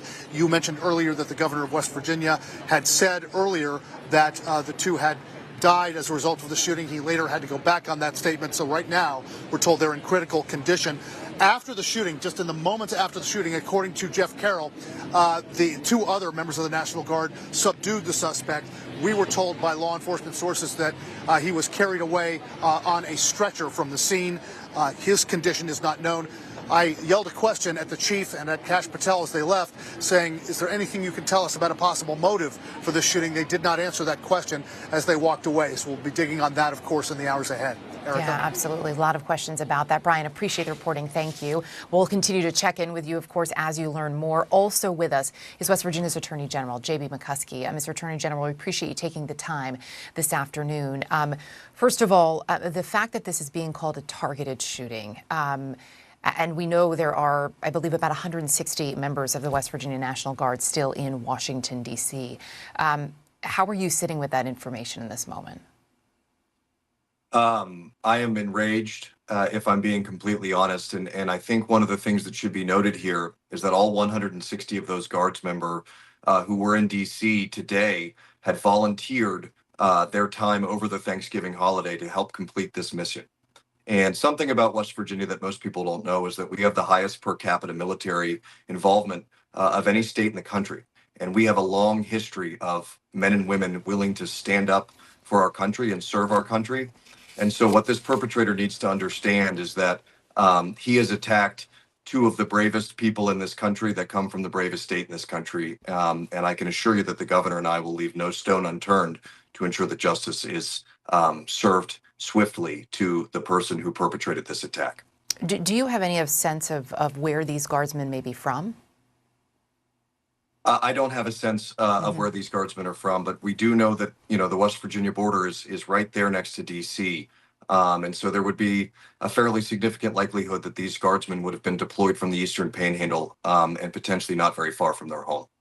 As I know from, frankly, covering far too many events from our experts, the initial information can often turn out to be wrong. We saw the governor actually walking back his initial post that the two guardsmen had died. A sigh of relief for many people as they learned that they were, in fact, not dead. We do know that they are in critical condition. Can you just give us a sense of how this information is unfolding for you and for other folks in your state in terms of how you're able to be getting updates in what is clearly a very fluid situation? Yes. So as the lawyer for the people of West Virginia and the lawyer for our state's government, I'm very leery of new information. So I'm trying to absorb as much as I can, process that, and ensure that all the actions that we're taking are based on real actionable intel. The governor is doing the exact same thing. I'm certain that the information that he acted upon was as good as it could have been at the time. We're blessed to have a wonderful governor here in West Virginia, and this is a real hard time, and it's a time I think that every American should be praying for our country and praying for these families. As we just learned, the two guardsmen, as far as we know, are in critical condition. Do you have any more information on their state, potentially even on their injuries? I do not have any further information that I can share with you, but what I can tell you is that there's an army of people here in West Virginia that are praying for their recovery, and we're hoping for a Thanksgiving miracle. And have you been able to be in contact with their families at all? I have not been able to be in contact with their families. I spend a lot of time with Guards members here in Charleston, and I've been in contact with a myriad of my Guard friends, and I've reached out to the TAG here in West Virginia, and I can assure you the resolve is steely. Defense Secretary Pete Hegseth just a short time ago said that the president is requesting an additional 500 National Guard troops be deployed to Washington, D.C. Do you believe that's the right response in this moment? Yeah, it's not my job to judge the response from the president. He is the commander-in-chief. If he believes that is the best way to keep our nation's capital and our service members that are serving there safe, then we will defend his actions. If an additional 500 were deployed, do you know what the chances would be in terms of how many could potentially be from West Virginia? I don't know how many would be from West Virginia, but I do know that there are Guards, men and women here in West Virginia that would jump at the chance to try to secure a city where two of their own have been brazenly ambushed and attacked in broad daylight, merely blocks from the White House, in a city where every American is supposed to be able to feel safe, to come to, and to do the business of the government. And that is a crucial, incredibly crucial mission. And the folks here in West Virginia, when asked to serve, will serve, and they'll serve in the way that their commander-in-chief asked them to. As we just learned in the press conference, the mayor said that she had briefed Attorney General Pam Bondi. She said that when she spoke with the Attorney General, she was actually on the phone with the president. And also this would be given their complete attention. We, of course, heard very strong words from the director of the FBI there. How can, if at all, how could your state help? Kash Patel, of course, noting this is, all hands on deck, that all agencies are working together. Yeah, I think we will respond in whatever way it is that we are asked. But I think crucially and most importantly right now, what needs to happen is that every West Virginian, all 1.8 million of us, and every single American needs to be praying for these two families. And we need to really be taking a long look at where we are in a country where somebody would ambush two service members in our nation's capital in broad daylight in what appears to be a targeted attack. And these two service members' lives will not be forgotten. Hopefully they will get to be with us for a long time longer. But this attack is something that will be remembered for a very long time. It is an important message, certainly on this eve of Thanksgiving as well. Attorney General J.B. McCuskey, thank you for your time, sir. We appreciate it. Thank you so much for your thoughts and prayers, and to everybody out there, thank you. I do want to bring in now CNN's chief law enforcement and intelligence analyst, John Miller, along with Donnell Harvin, former chief of Homeland Security and Intelligence for the government for the District of Columbia. So, John, I want to start with you first of all. What are you hearing from your sources about how this happened, about how this attack unfolded? Well, events have crystallized to the point that we've got a richer picture. It was described to us in the press conference very much the way Evan Perez described the video that was captured by security cameras. The individual comes walking around the corner, walks straight up to the two National Guardsmen, raises his arm with a handgun, opens fire on them. Other National Guards, people who are in the area, hear that gunfire and respond to that place. There is a struggle with the gunman and possibly an exchange of gunfire prior to that, where the glass from the bus shelter is shot out. They struggle to get the gunman down on the ground and handcuffed. Secret Service Uniform Division personnel who patrol that area are also there almost immediately, rendering medical aid as they wait for the ambulance to the National Guard officers who are down.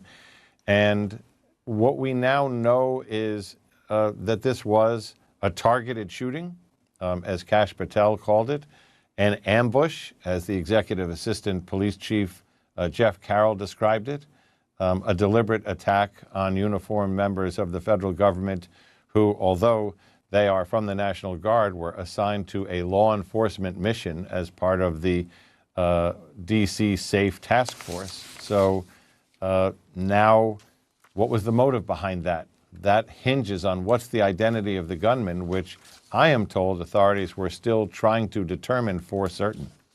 As they try to determine that, there are also questions, given that, given where things stand now, where does this, the fact that this was targeted, that as John was noting, was called an ambush, how does that change, if at all, the investigation in this moment?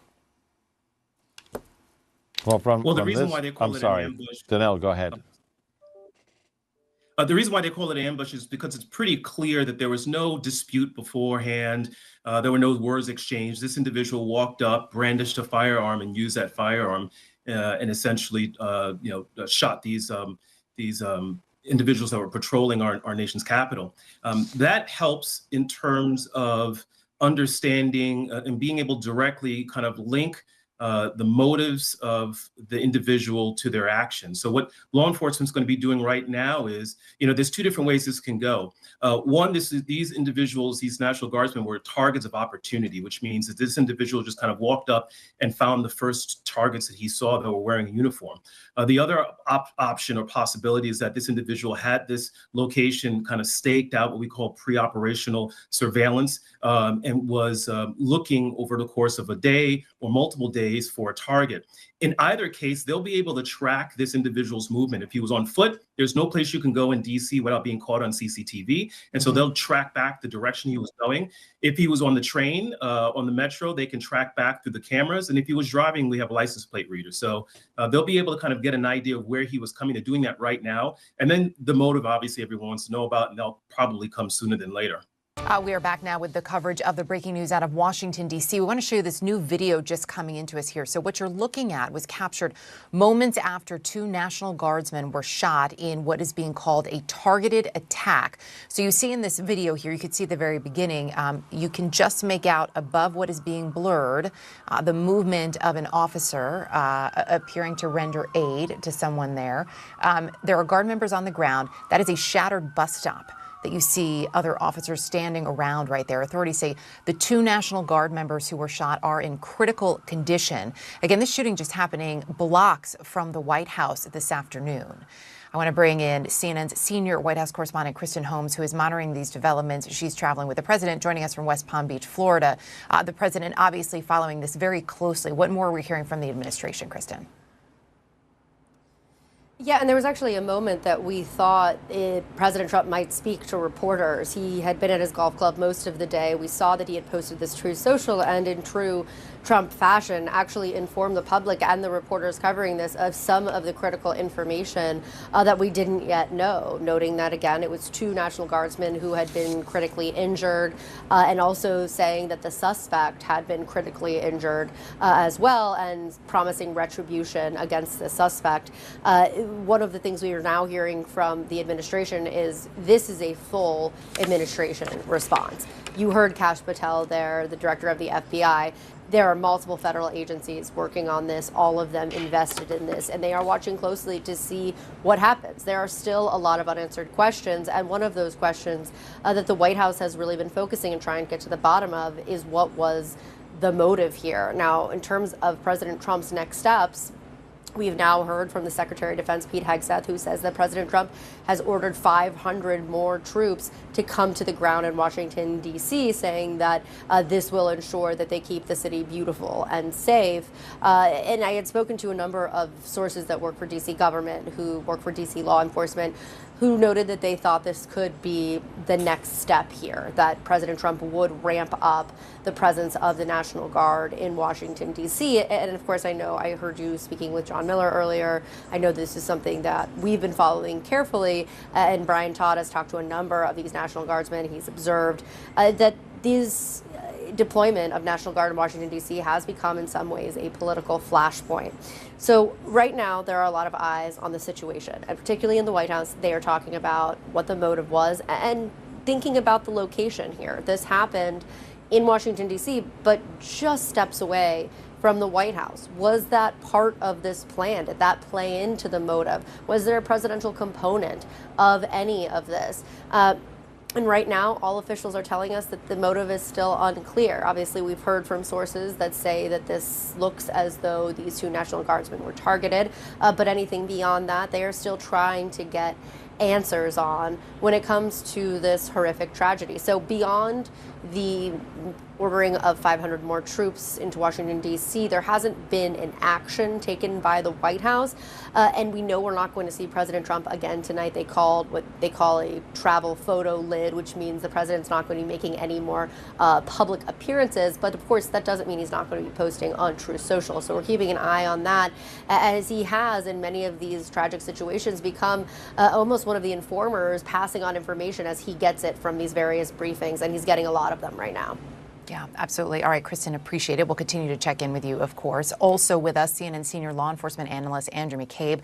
So when we look at all of this, based on what we do know in this moment, the fact that this was a targeted shooting and in an area that is just blocked from the White House by a metro station, this is an area that is full of law enforcement where there would be a number of National Guard troops. It's not clear while it was targeted. It's not, there's targeting and then there's very specific targeting, and there are still a lot of questions. What are your main questions based on the little bit of new information that we got out of that press conference? Yeah, so Erica, we're getting like bits and pieces of what might lead to motive, but the big question hanging over this is exactly why this person chose to target those military members. Was that a target of opportunity? Was he looking for a chance to strike out at some sort of politically significant target, and the National Guardsmen happened to present what he considered to be the best opportunity? Or was it specifically a statement or an act of violence against the presence of National Guard in D.C., which, as you know, has been controversial and has provoked all sorts of reactions from many people, the residents of D.C., things like that. So that's really what we need to get to the bottom of. I heard John Miller gave us in his update in the last block that they struggled, at least initially, and maybe still to this point, they were struggling to identify the shooter. That's the key moment when we'll be able to do some investigative work that could actually shed light on this person's motive. Because once you have them identified, you can go through the process of identifying their vehicle, their home, their maybe phone numbers, their email, social media addresses, social media addresses. So that kind of opens the door into analyzing things like the most important things are writings, what this person has said in any of those venues. But even more important than that at this point is associations. Who is in contact with this person? Is it possible that this person represents one of several people who harbor these same thoughts, these same plans? That's what's in the mind of counterterrorism investigators right now. Is this a lone gunman, or is this one person who's part of a group or a movement? And that'll really define for investigators the scope of this crisis, as it were. I mean, as you lay out, it is so important to have the identity of this suspect, right? If that suspect is not cooperating, if we don't know the identity, how does law enforcement go about figuring that out? Can they take, I mean, this is part of my ignorance on this, but can they take fingerprints without permission if the suspect doesn't want to allow them to do that? Is it taking a picture and uploading it to a database to see if there can be some facial image mapping? I mean, short answer, Erica, is all that, right? Yeah. You can certainly use photographs to try to identify folks off of like biometric data sets. That's like the vanguard of how this is done to unknowns. We saw this used a lot in the Capitol insurrection cases. People were the video capture of people inside the Capitol was used through kind of internet-based resources and analytical tools that can tie you